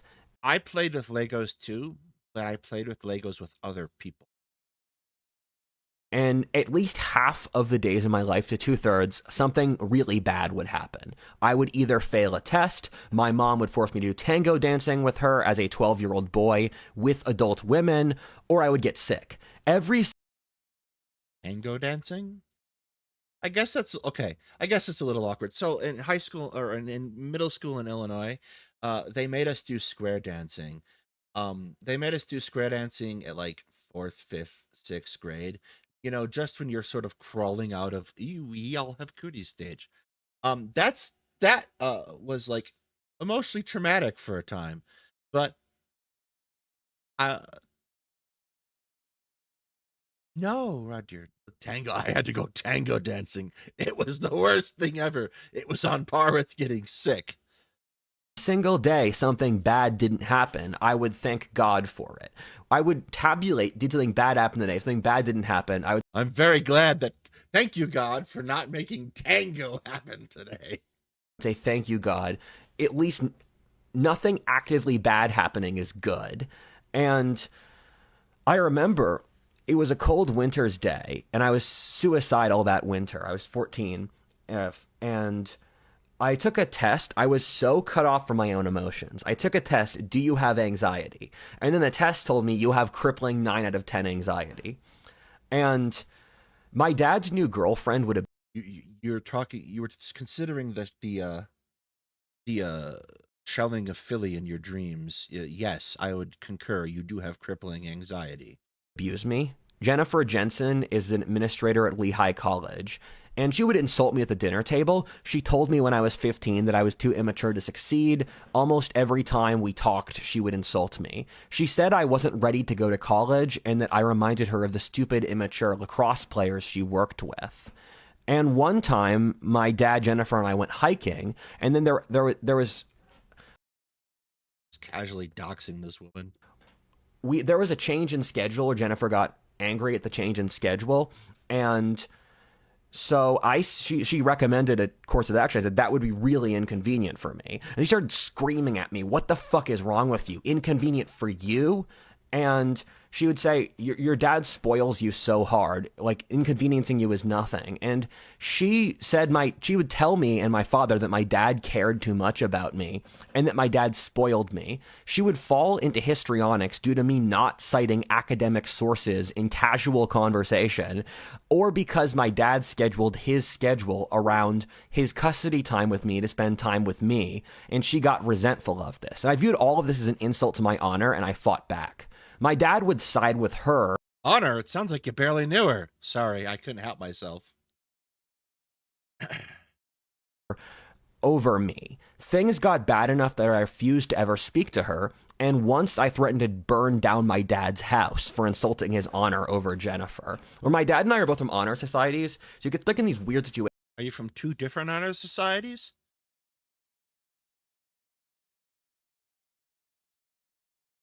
You have disgraced the tuna! Fucking communist kid.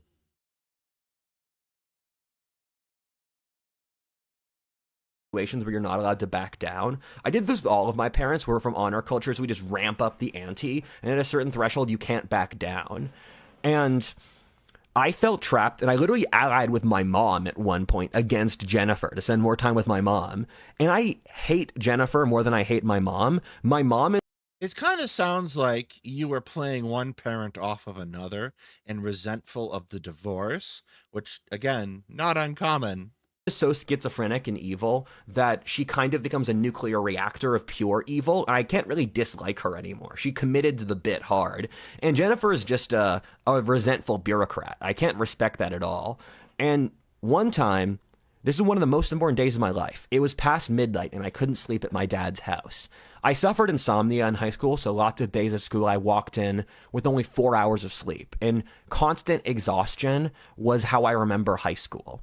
And my high school experience I remember closely as I would get home from school and then I'd watch Todd in the Shadows content as I passed out in the hammock in my house. And back to the story.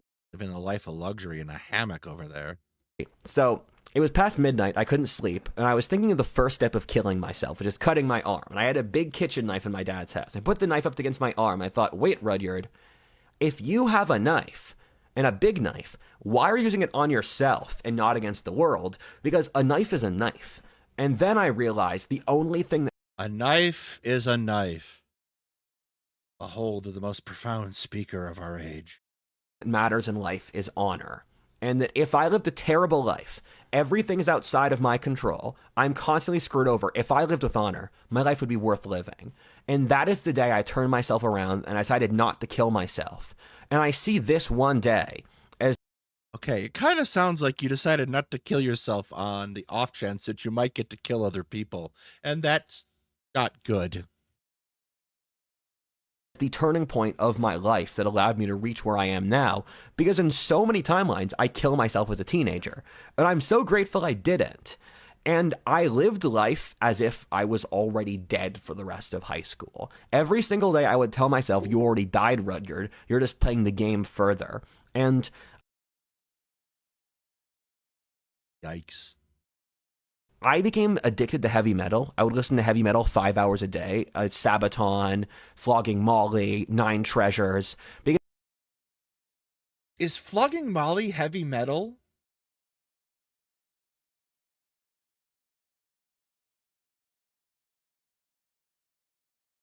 Also, like, Flogging Molly is a pretty fucking leftist band.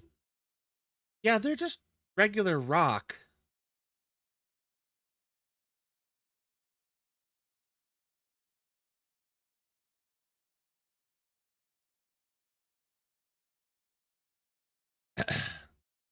Yeah, just regular rock. Like, they got a kind of Irish twang about them, but they're regular Because rock. heavy metal would just power me off adrenaline because I was constantly exhausted. And looking back on my high school self, it's like I was... You know, I think he would have loved Sia's Unstoppable. permanently powered off meth. I was just deranged. And like heavy metal, Something's permanently powered off meth. It's probably you right now. was my identity. And I fucking hated everything. I was so disaffected. When I was 16, I cried for over an hour in my room alone at New Year's that Jennifer kept insulting me and that my dad kept doing nothing about it and siding with her. I remember crying so loudly, and then I would realize no one ever cared how I felt about anything. I realized that This is the father that you idolized? no matter how much I was hurt, my dad wouldn't care or stop Jennifer. No one would ever care about my immense suffering at any point. The only thing that matters is that I'm useful to others and provide them services that they trade me for. I had another time when I was... All right. This is a not uncommon thing for people who have been bullied and attacked and abused.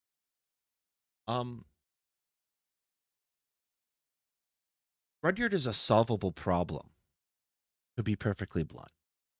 He is a person that very much needs someone in his life to tell him he needs to get off YouTube. He needs to delete his account. But you need therapy, son. Much therapy. You are a solvable problem. 16 when I had a concussion. My mom refused to acknowledge I had a concussion since she said if she did, people would say that she caused it by hitting me in the head. I also had a fever where I had 23 canker sores in my mouth, where I asked my mom to get me some soup to eat, since it was the only thing I could eat due to the sores. Canker sores are these little sores in your mouth that makes it really painful to eat, and you feel pain in your mouth. I had over 20 of them. She then said I had no right to cry, since I skipped ahead in the story. Oh yeah, so she refused to get me the soup, and when I got the soup myself, she insulted me. I then burst into tears and told her that I was going to leave her to spend all my time with my dad. She then said I had no right to cry since I had all brought this on myself, and it was all my fault. These two experiences were so traumatic for me that I lost the ability to cry for over 6 years because I thought no one would ever care how much I suffered, so there's no point in crying. This was the point my life turned around. Once I didn't kill myself, I was able to stabilize psychologically. At that point, I just wanted to move to a small town in rural Pennsylvania, get married, and write some books. I wanted a simple, happy life. I wanted normalcy and simplicity so much to counterbalance the suffering of my life. At this point, I made the decision I would either become a historic figure that would change the course of history, or I would die trying. There were no two other options. Okay.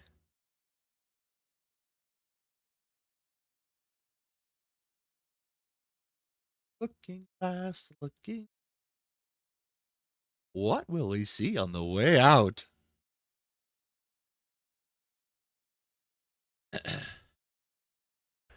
And there were two books that... Okay, by the way, before we get into this in significant detail, there's an hour left of this goddamn video, and there is more.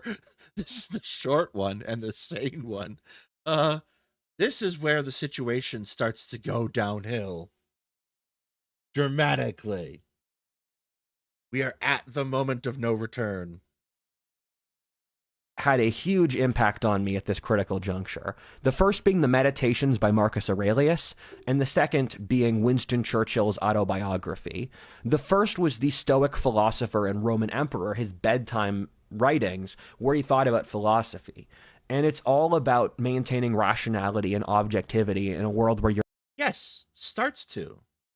The things you have seen so far, you ain't seen nothing yet. You're not in control, and only caring at things you control. That was spiritually super important for me as I became a Stoic.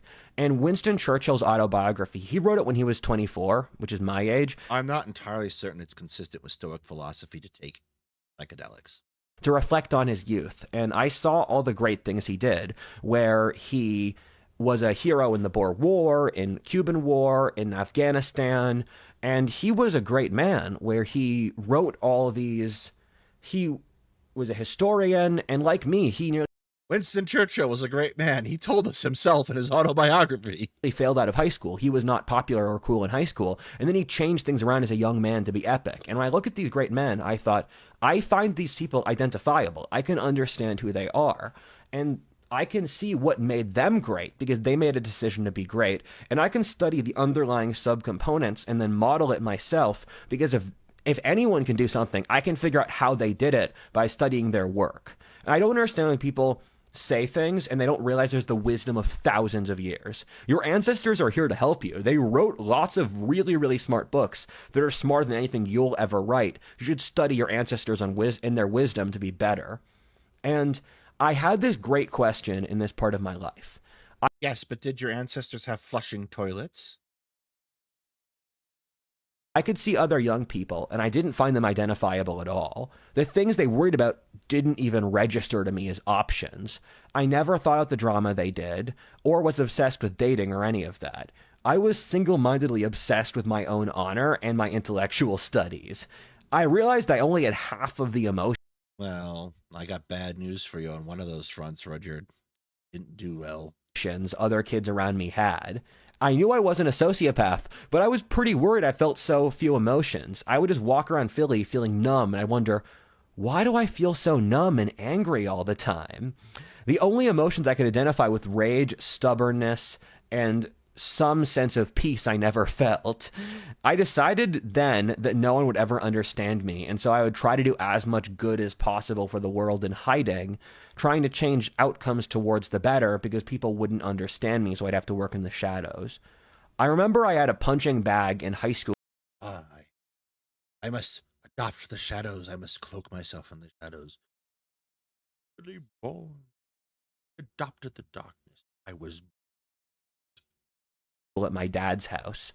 I was so consumed with rage that I knocked the punching bag down at least 6 times before rehanging it just to punch it down again, only to finally give up after 6 times. Gotta throw this detail in before I move to the next segment.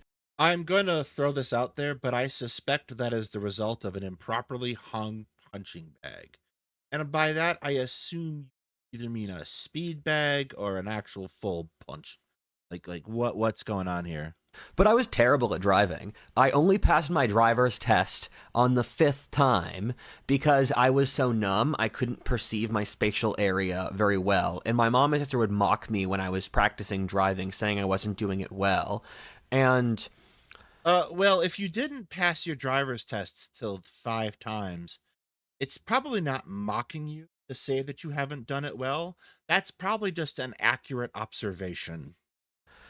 As a kid, I was so mortified about not passing my test on the 5th time. I thought, I'm never going to tell anyone.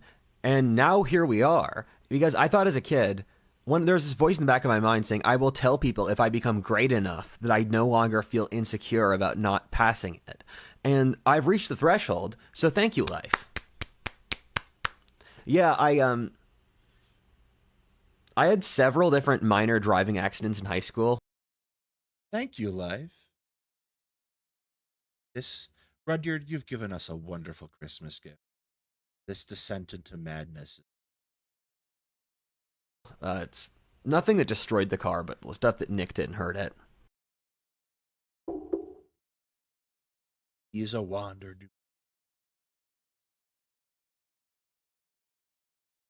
When I graduated high school and turned 18, I felt so liberated. The day I turned 18, I wallowed in the shower for 2 hours in joy that I was finally legally free from my parents. I immediately started hiking the Appalachian Trail, which was what I always wanted to do after school ended. I didn't actually want to go to college, so I went on a gap year to forestall it. I was so excited to go on my gap year since I hated society so much and I wanted to avoid.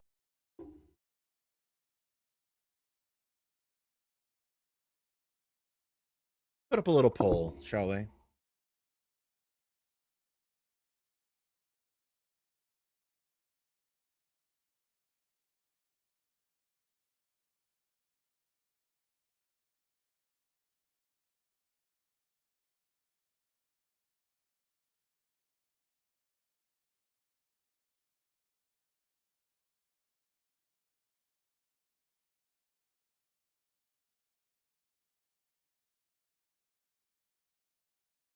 think Rudyard was replaced by a Wendigo when he hiked the Appalachian Trail. Does that explain this? Avoid the system. I remember my grandma said she wished I planned more for the Appalachian Trail and that she was worried that I'd get hurt. And I said, the reason I'm hiking the trail is because of bullshit like this. And I thought to myself, I need to walk an extra. That's like a pretty reasonable thing for a parental figure to be concerned about. The Appalachian Trail is it's a mountain. It's not the Rocky Mountains, to be sure, but it's still a mountain, and mountains can be dangerous. Extra 200 miles to prove her wrong. I had only ever camped twice before in my life before I hiked the Appalachian Trail, and I did it myself without anything else. This was a week after I turned 18. I hiked 600 miles from the top of Massachusetts to the bottom of Pennsylvania. For those that don't know, the Appalachian Trail is a wilderness trail along the American East Coast that stems from Georgia to Maine, and the way it works is that you can often walk 5 days and see no civilization. You go into towns periodically, you buy up ramen and other things you eat. Then you keep walking, and there's these sheds every 10 miles you can sleep in that are 3-sided. So you just walk for months on end in the woods, and there's other hikers as well. Man, that was a crazy time. My shoes were too small because I picked a pair of shoes that weren't big enough, and so one of my toenails came Oh, God. off. I had to claw it off with a Swiss Army knife. I also went swimming in one of the most stunningly beautiful places I've ever seen, Paradise Lake in upstate New York, where the trees are so tall, the grass is amazing, the lake is so beautiful, and I think heaven looks like that.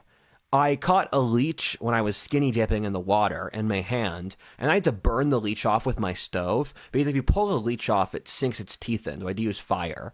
And apparently I was in Massachusetts the trail at the same time. You use salt, by the way.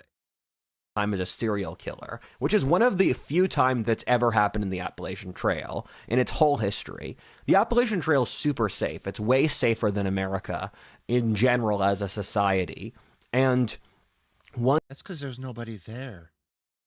One time, I refused to sleep in a shed with someone else because I didn't like talking to other people, and then I was stuck in a tropical storm for 12 hours, and it was so hard to carry the water, get the water out of my bag, and that really humbled me. I also spent a night with a cult leader in upstate. It did not humble you enough. New York, where I was sleeping under a bridge, and the bridge was great because it had cell service, it had a water source, it was near civilization, and then people kept walking across the bridge, and they had no idea the Appalachian Trail was there or why a guy was sleeping there. The first group of people who walked by were teenage girls who who were just gossiped on the bridge. The second group were these UPenn students who looked at me, and they thought I was homeless, and they woke me up at 6 a.m. to mock me. And then I impressed them as a hiker. And then at the end, one of their friends called them, and he said, "Hey, don't bother me. I'm talking to my man, the hiker." Where they said, "Hey, where do you get water?" And I pointed at the river, and they said, "How do you shower?" I said, "I don't." And they said, "Why are you doing this?" And I said, "I don't know. I don't have anything better to do." Look, if Rudyard was 2 years later to the world, he would be a van life person. For sure. And you know what van life is, right? Van life is artisanal homelessness. Where they said, "Hey, where do you get water?" And I pointed at the river, and they said, "How do you shower?" I said, "I don't." And they said, "Why are you doing this?" And I said, "I don't know. I don't have anything better to do." Third group was this nice Vietnamese lady, and she's part of a cult called the Moonies, and she invited me to stay at her place for 2 nights, and she had pictures of these cult leaders all over her house, and she moved out to that area to be nearer to her cult center. She was very nice, though, and when I crossed the bridge from New Jersey to Pennsylvania, I was sleeping in the basement of a Presbyterian church, and one of the best parts of the trail is people in rural America are so stunningly kind. It's just unbelievable. Like, I'm so grateful to these people. And they'll do so much stuff for you. They'll leave out water on the trail. They'll let you sleep in their houses. They'll let you sleep in the basement of their churches. They'll offer you food. And I was going up in Stroudsburg, Pennsylvania, up in the Poconos, which is an area I love. And I was climbing up a mountain in the thunderstorm. I put my pack down for a second, walked away, And then a 10-foot branch came in at exactly the angle that would snap my neck. And I had just stepped out of the way, where if it didn't, it would have easily killed me by cutting my head off. And I try to be thankful to God that I lived, and I have returned to there 3 or 4 times to give little offerings to that land, to thank it for not killing me, because I am grateful. And I made it to southern Pennsylvania, and by that point, I was just tired of the trail. I mean, the thing is, I went to the trail to learn life lessons, and I learned those life lessons in 600 miles, not 2,000 miles. And there's only so many lessons a bunch of fucking woods can teach you. And that's the kind of attitude that if you take into the woods, the woods will kill you. I was in a lot of physical pain with my foot's the easy example we saw good before. The skin on my back was literally peeling off due to my pack. And this is all really good examples of why your grandmother was concerned. I lost 20 pounds in less than a 2-month period. I caught giardia because I was drinking unfiltered spring water, because hiker custom is that if it comes out of a spring from the rock, you don't have to filter it. And I got it wrong because it was the river that was kind of above ground, kind of below ground. So I caught giardia, which is an intestinal disease caused by deer shit. And my dad had to pick me up outside Carlisle, Pennsylvania. It kind of sounds like you didn't necessarily learn the lessons of the woods so much as the woods kicked your fucking ass, kid. I was sick for 3 weeks at his house. For some of the life lessons the Appalachian Trail taught me, one is that you don't act. Don't drink water that you have not filtered or boiled or both. Don't do it. Even if it comes from a, air quotes, spring. Actually know who you are until you've been in a dangerous existential life situation. Like, there were times I hiked out into the Appalachian Trail and I got lost, and it's literally dozens to hundreds of miles to the nearest civilization. And I finally made it's to my understanding of the trail is it's reasonably well trodden. How do you get lost? back to the trail. But in that moment of getting lost and thinking I might actually die, your life gets so real. Same thing as well with, there were long periods where I just had no water and I went to bed really thirsty. You don't know who you are until you're lost in the woods really thirsty. We've gotten way too complacent. This is not an indication of life lessons. This is an indication of you being unfucking prepared for the thing you are doing.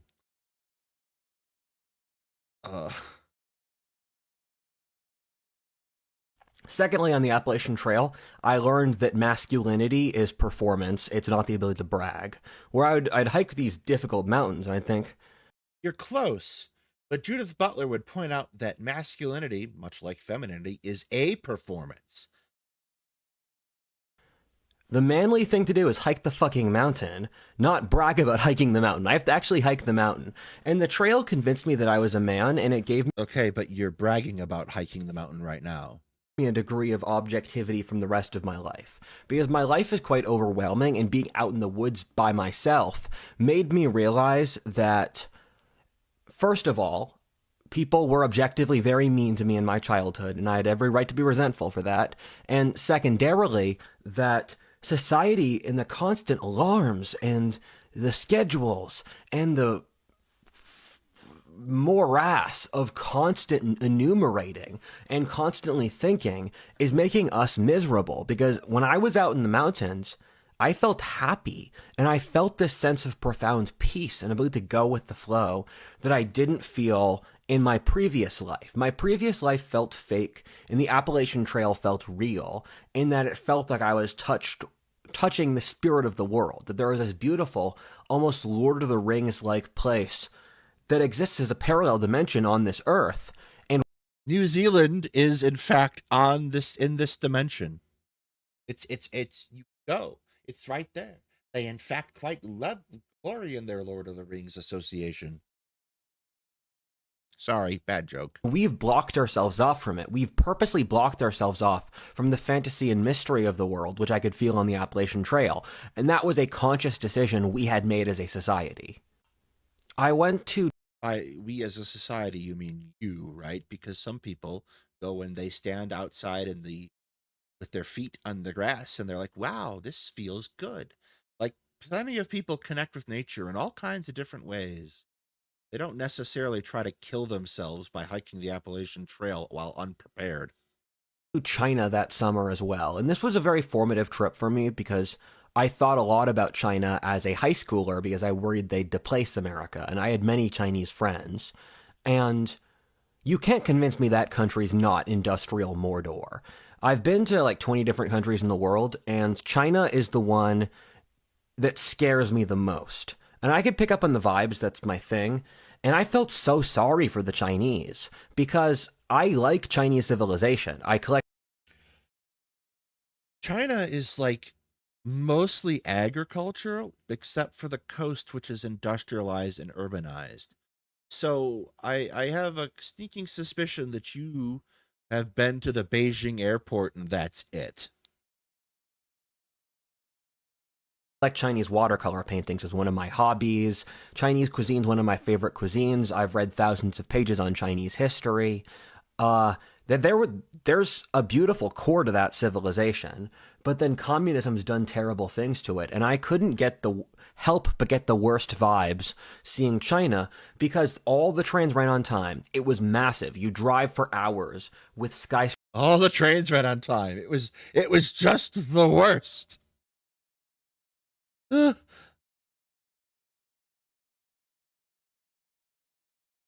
you hear that, Tuna? You've done horrible things to the Chinese. You've made the trains run on time. Skyscrapers in every single direction. And it goes on longer than you could ever possibly imagine, the industrial scale of things. But I also knew this was a fundamentally evil society. There's cameras everywhere. I could sense the totalitarianism and the misery in the air.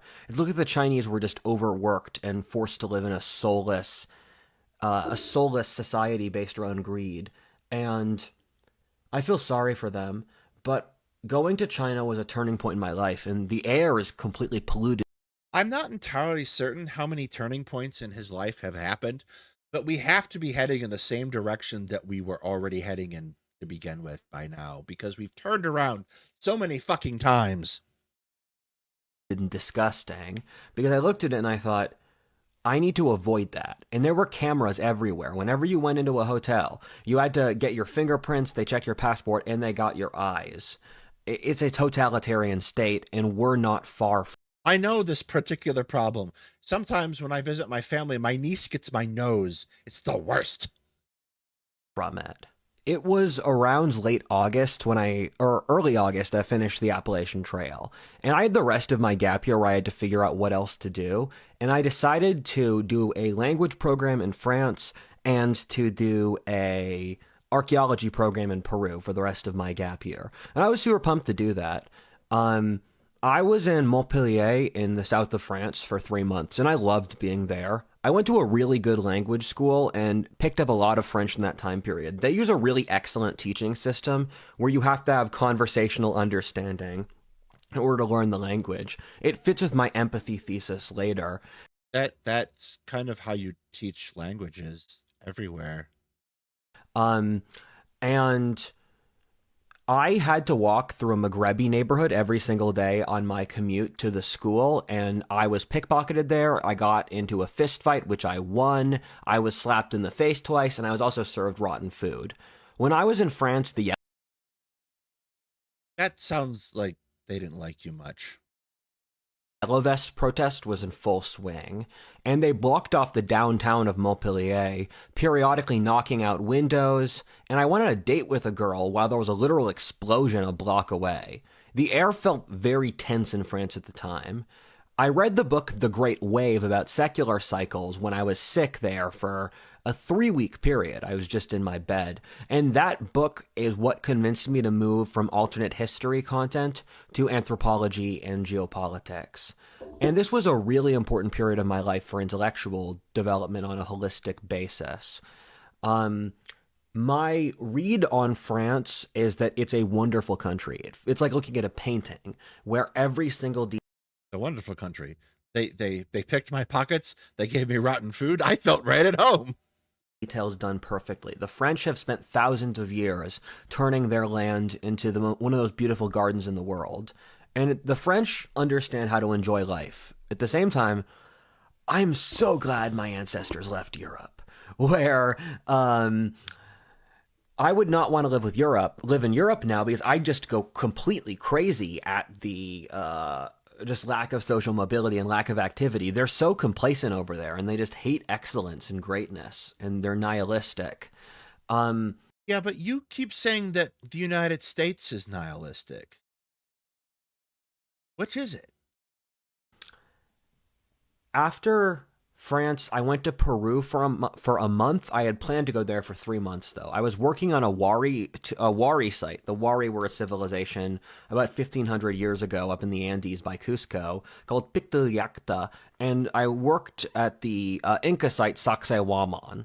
Get your jokes out now, which was the Inca holy site. And I was working with an Irish archaeologist there who ended up there in a crazy story. We would categorize Wari artifacts. In the Wari civilization, a lot of it's from before the time of the Prophet Muhammad. And I saw a mummified head from then. And also, we were categorizing a lot of pornographic art because sexuality is sacred in their society. We would joke about what to write in the classification for the porn art, how much to say to describe what the object is. And Peru's got a really warm place in my heart. I was staying in a clan compound about a dozen families that all lived in a gated community together. They were all descended from the same grandfather, and they did all their work business together. They socialized together all the time. They threw parties together. And even they'd have stuff like one of them would have a puppy, and then they'd share the puppies among all of their family members. And I could tell that it made them happy, but that would drive me crazy. I can't, I don't want to spend that much time with my family. I'm sorry. I feel beyond mortified that I nearly forgot this, but this is such a good story. When I was in Peru, I ran into my childhood best friend from Chad's Ford. His last name is Gerstenschlager, which is the most obnoxiously German name that has ever existed. And I was part of this like It's not, but do go on, boss. business for 18-year-olds from the West who could go to developing countries and do certain projects. It's become like a class thing now, if I'm being perfectly honest. And so he was part of their program for like helping children there. It was part of this program. They go around the third world and help people. It's a fun, good thing. Or no, I'm not going to overthink that. There's probably third world politics I'm forgetting, but that's not useful for you. And his roommate was this German dude who was super cool. There were all these really cool Europeans there, some attractive Scandinavian young women. I had fun when I was there. It was cool. So the virus, the famous global pandemic from 4 years ago, was hitting after I was in Peru for about a month. And I had a Chinese friend, the one who I did forelock with. He called me up, and he had some contacts back in China who worked at a hospital that said that this thing was really crazy and you had to take it seriously. So I got a flight out of Peru the next day, and I left an extra hour plus to get through Lima Airport rather than what I would normally need. However, there was a huge line due to COVID, and so I made the last flight on the last call because that night Peru closed its border. And Peru had a really crazy COVID lockdown system where they would have cops out in the street and they would stop you from leaving your house. And this was really controversial because in Peru, out in the Amazonian region in the jungle, they have massive deaths from dengue fever. And I don't know if exactly dengue. It's one of those tropical illnesses, vastly more than COVID. But the Peruvian government cared about COVID because it was the politically sensitive topic. And No. They cared about COVID because it was fucking killing people beyond the capacity of the government's medical infrastructure to handle. Big difference. You got to get with the program, Rudyard. So yeah, I got out of Peru on the last call for the last flight, and I had friends in Peru who were stuck there for months until their European governments got them out. I caught COVID in Miami airport, and I was sick for 6 weeks. I've had COVID like 3 times in my life, and this time was the only one that was really bad. And I was coughing up phlegm for, again, over a month. My dad kept me in my room so I wouldn't get him sick. Man, COVID was brutal. I remember counting days until lockdown was over, and I had a Chinese friend who was stuck in America for complex reasons, so my dad and I took care of him for a few months until he could get a flight back to China. I think COVID was a real point of social trauma that we haven't actually healed from as a society. I think we don't really know what happened. What a profound observation. The pandemic from 4 years ago that killed millions. We haven't healed from it yet, guys.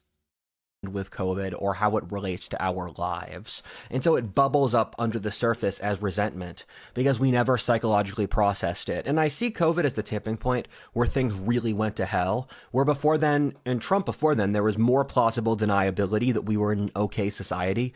And then after COVID, I thought there was going to be a recovery that there wasn't, and things went straight downhill. And I think especially for women, it's the period of just psychological collapse. I think psychologically we never recovered, and I was stuck at home during COVID, and this was a real turning point for the channel.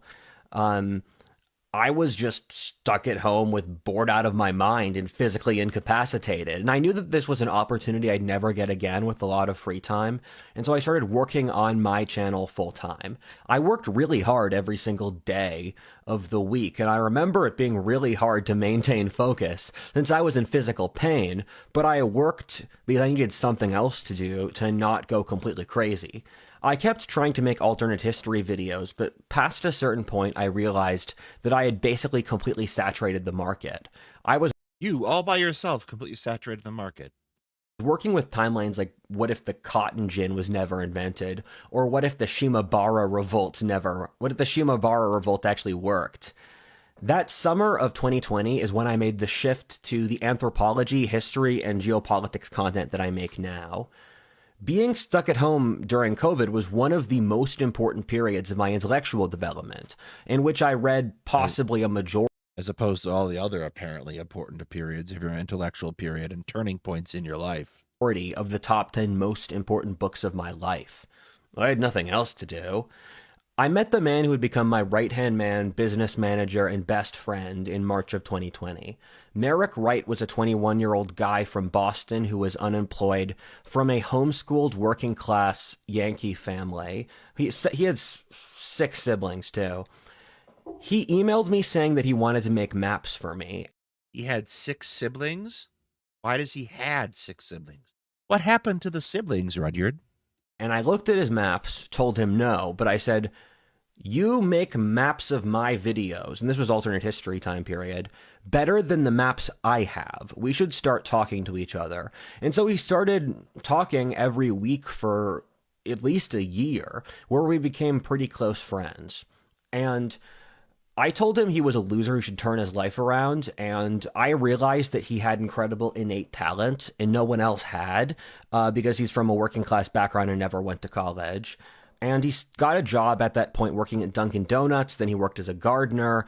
Then I started hiring him for various tasks. It started out just managing my email, then it began managing my business contracts, then my other business.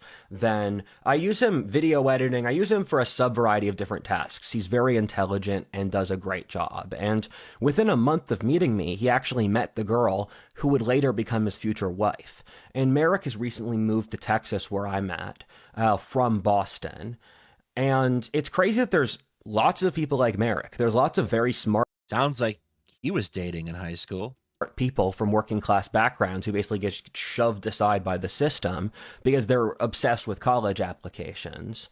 And now he works for me full time, and I could never ask for a better friend and a better lieutenant. It's been a great ride, Merrick.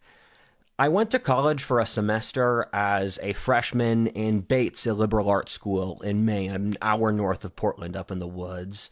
And the brief time I spent in college was kind of lame, if I'm honest, due to the enormous COVID regulations they had. The school was even more woke than my high school, which is kind of hard to believe. They were trying to make critical race theory a part of the curriculum that was Unless you're studying law. No, they weren't. just mandatory for you to pass the class. And at that point, my channel really took off because I made a lot of successful geopolitics videos. So when I was stuck at home with Peru, after Peru, I had 666. I had 66,600 subscribers. I was stuck at that for a year. The Appalachian Trail really slowed me down. And then I was at 200,000. And 130,000 was when I hit a real tipping point with my channel where I could live off the income. And I voted for Trump in 2020 since I realized the left just wanted to destroy white men. And this was a big turning point in my life since it was when I decided to explicitly be a conservative. It's funny that being a conservative is such an important part of my identity now, but it's a relatively recent thing. And I started to really distrust the left with the Summer of Love or the post-George Floyd protests. People I thought I could trust from my high school or my hometown in rural Pennsylvania were just posting completely demented stuff. Stuff where it was totally obvious to me that these people wanted suffering and the destruction of civilization.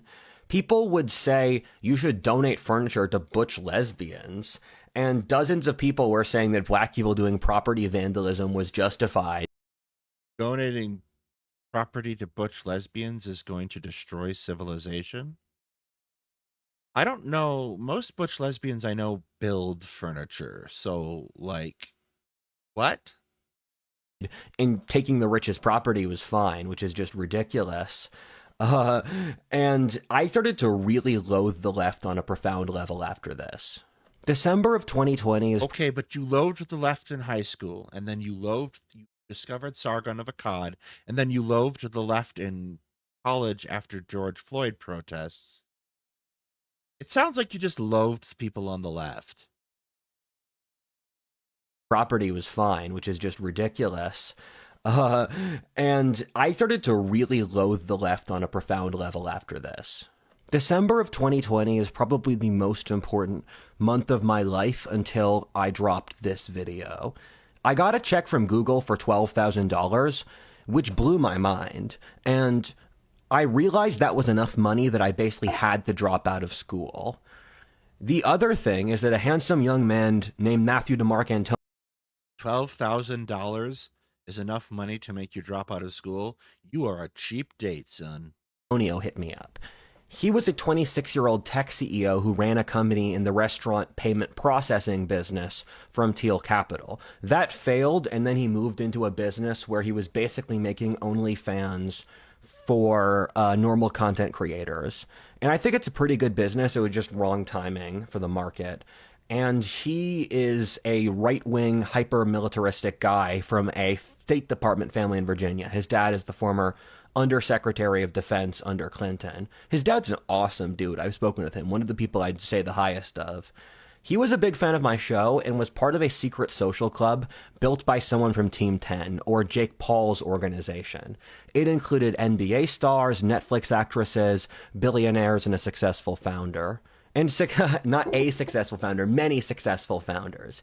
I was super happy to join them, and the guys who were part of the organization loved me. I was widely known for once dressing up as a pimp on a call and making map-based sexual innuendos to a film producer. So the tech bros and the frat boys loved that you made an ass of yourself. She was female, it wasn't gay. Sadly, it was one of the worst managed organizations I have ever seen in my life, and immediately shut down within a month. What? Tech bros are bad at managing things? Who would have thought? Of me joining. The founder, Max Beaumont, is a sociopath who I still hate in my mental book of grudges. Side note, in the culture of my people, both of my parents... My new goal is to make Rudyard's mental book of grudges. Parents told me to memorize every single social interaction in my life and then assess it on, is it a direct or indirect insult, or are they demonstrating a lot of loyalty and morality? Let me clear this up for you, Rudyard. These streams are a direct insult to you. morality. So I automatically just assess the world on my honor code, and then I try to vastly reward those who are loyal to me. And if you fuck with me, don't fuck with me. That's just my attitude.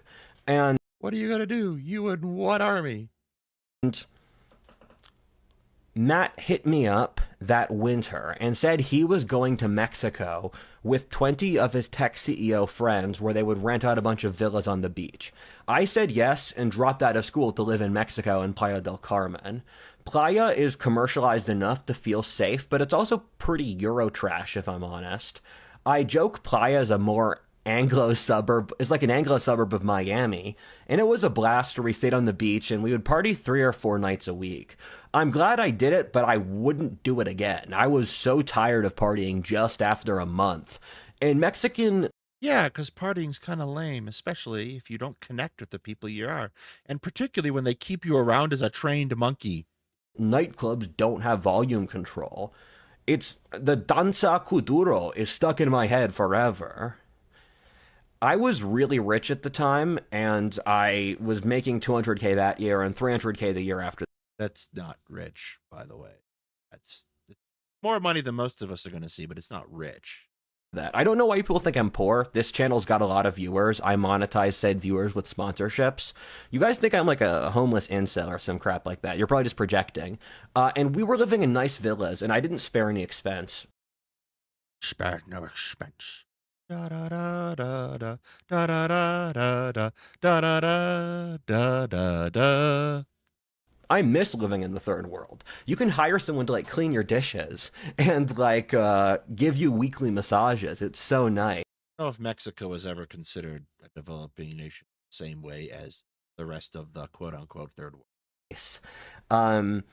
And Matt D brought a bunch of his frat bro friends from Virginia, and I basically lived in a frat for 3 months. This was actually a really vital time in my social development and my development as a person, because I came from an abusive, nerdy family and a Christian private high school. And so living with these frat bros in Mexico taught me a lot of social skills that I had missed out of. And I think a lot of you will go through a degenerate college phase. It's a formative experience. I was rejected by a girl I liked, and so I went through a 3-month keto phase where I lost a lot of weight. I had gained weight during COVID. The girl turned around on me after 6 months, but then I had found a new girl by that time already. I went on a date with a different girl who used ayahuasca, which is an Amazonian psychedelic the native peoples use, which lets you commune with the spirit world. All right. Guess what? This is the descent.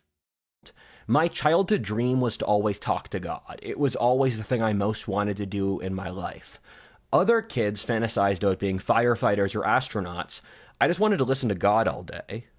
I wanted to talk to God as a kid since my parents had told me that all things stem from God, and if you don't know God, you don't know anything.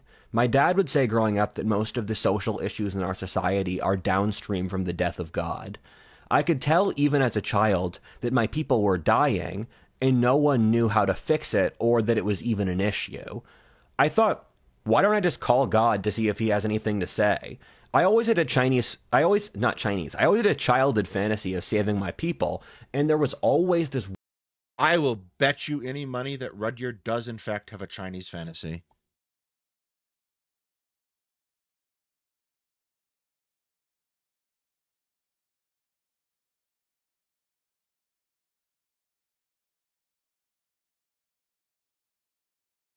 whispering voice in my mind, which told me I needed to touch base with God for me to reach my destiny.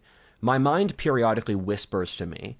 It's something where I'll just be living my life, and a thought comes out of nowhere that I never considered before.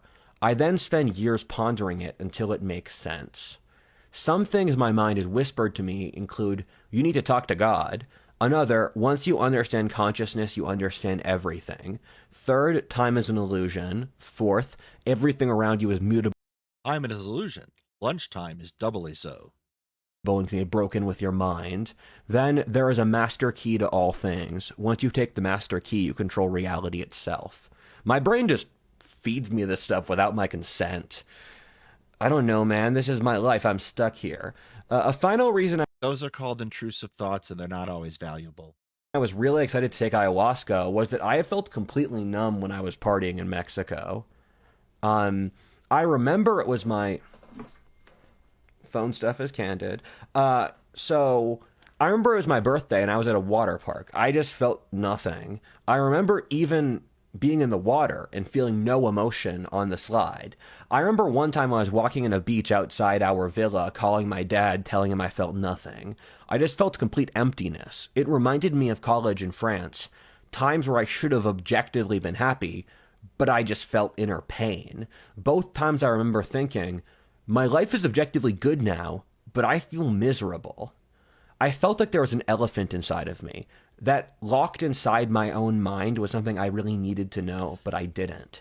That I needed to find out what that thing was in order to move to the next stage of my life. I had no idea what it was, but I felt its absence. I felt so exhausted all the time, like a horse forced to run all day. I couldn't rest. It was a feeling I could have for as long as I could remember. Like back in high school, when I remember experiencing less than half the emotions I saw other teenagers have. There was a girl I went on a few dates with there was a girl I went on dates with for a few months. I loved her more than I could ever imagine, since she's what I thought I wanted as a checklist for a woman. That's not love, by the way.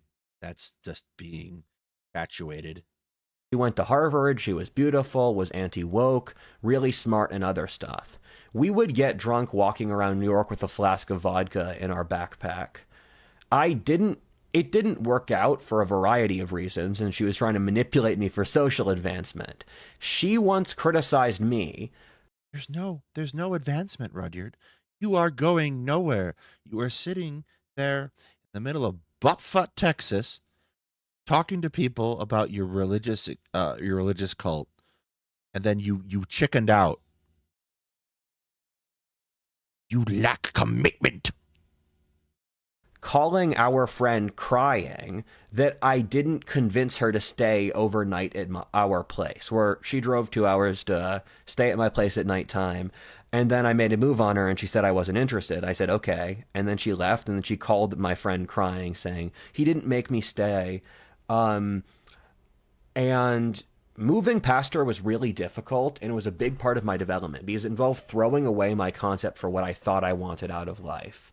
And I had this sort of romantic sense that I wanted a peaceful, stable, happy life. And I realized I didn't want that. That's lame. I want to go hard. And I don't want to base my identity off romantic relationships with women. That sounds lame. I have to stand alone as a man, and I need to stand alone before God. And I didn't know things which I think you'll have no problem doing. What I wanted in life before. And I projecting traits onto others that you wish you have is not romantic. It's weak. When I thought about how I loved Well, it's not romantic, but also it's not weak. It's just projection. her, I realized my brain wasn't really on my side because my evolutionary circuits weren't wired. Where, guys, I hate it when my evolutionary circuits aren't wired. None of this is like coherent. My self-interest was I had to move on. She was the kind of person I thought I wanted, but she was crazy. However, I realized I got off on arguing with her. In that, I enjoyed blowing off steam and getting into fights. I realized this was an issue I'd have to fix to live a happy romantic life. I knew something was off with my romantic senses that I had to fix. I would do anything to break through the other side. I literally did the psychic equivalent of dropping 7 thermonuclear bombs on myself. Ayahuasca is really no joke, guys. I'm so happy it exists. No, it's certainly not. It's like touching the edge of the sun. But ayahuasca is to LSD or mushrooms what a house cat is to a tiger. It was made by the Amazonian peoples 1,000 years ago because their shamans knew that there would come a great empire to the west that would have a sickness. Yeah, as best as I can tell, he broke up with this young woman and decided to go on a wild-ass trip. Probably not ayahuasca. Probably something a little bit more tame. Of materialism and greed, which ayahuasca would have to clean out. Of course, as I've said dozens of times before, I do not support illegal things, and thus please only use ayahuasca in South American countries it's legal in. Also, please use an Amazonian shaman like I did. The shaman is a trained professional where this is what they do. You really, really need one. If you don't use a shaman... Everyone should have a shaman. You have a shaman? And bad things happen, it's your fault. You'll probably be fine either way, and nothing too bad will happen. However, this is playing with a thermonuclear bomb. Even if you have a bad trip, it'll help you grow because you're probably a pussy anyway. I was able to reach the spirit world, and I did it through purely ethical and responsible use of drugs. Okie dokie. It has been 2.5 hours. There's 30 minutes left in this video.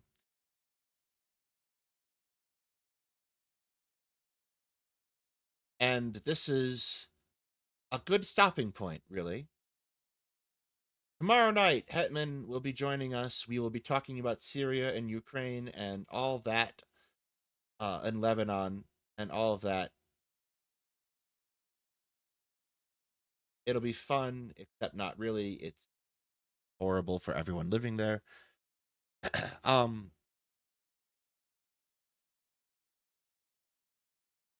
Go forth in peace and serenity, my children. I'm never doing that again, by the way. That was horrible.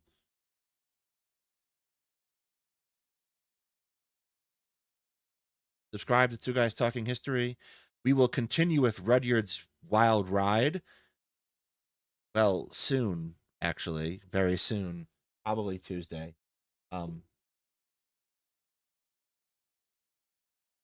Give thanks to the communist tuna.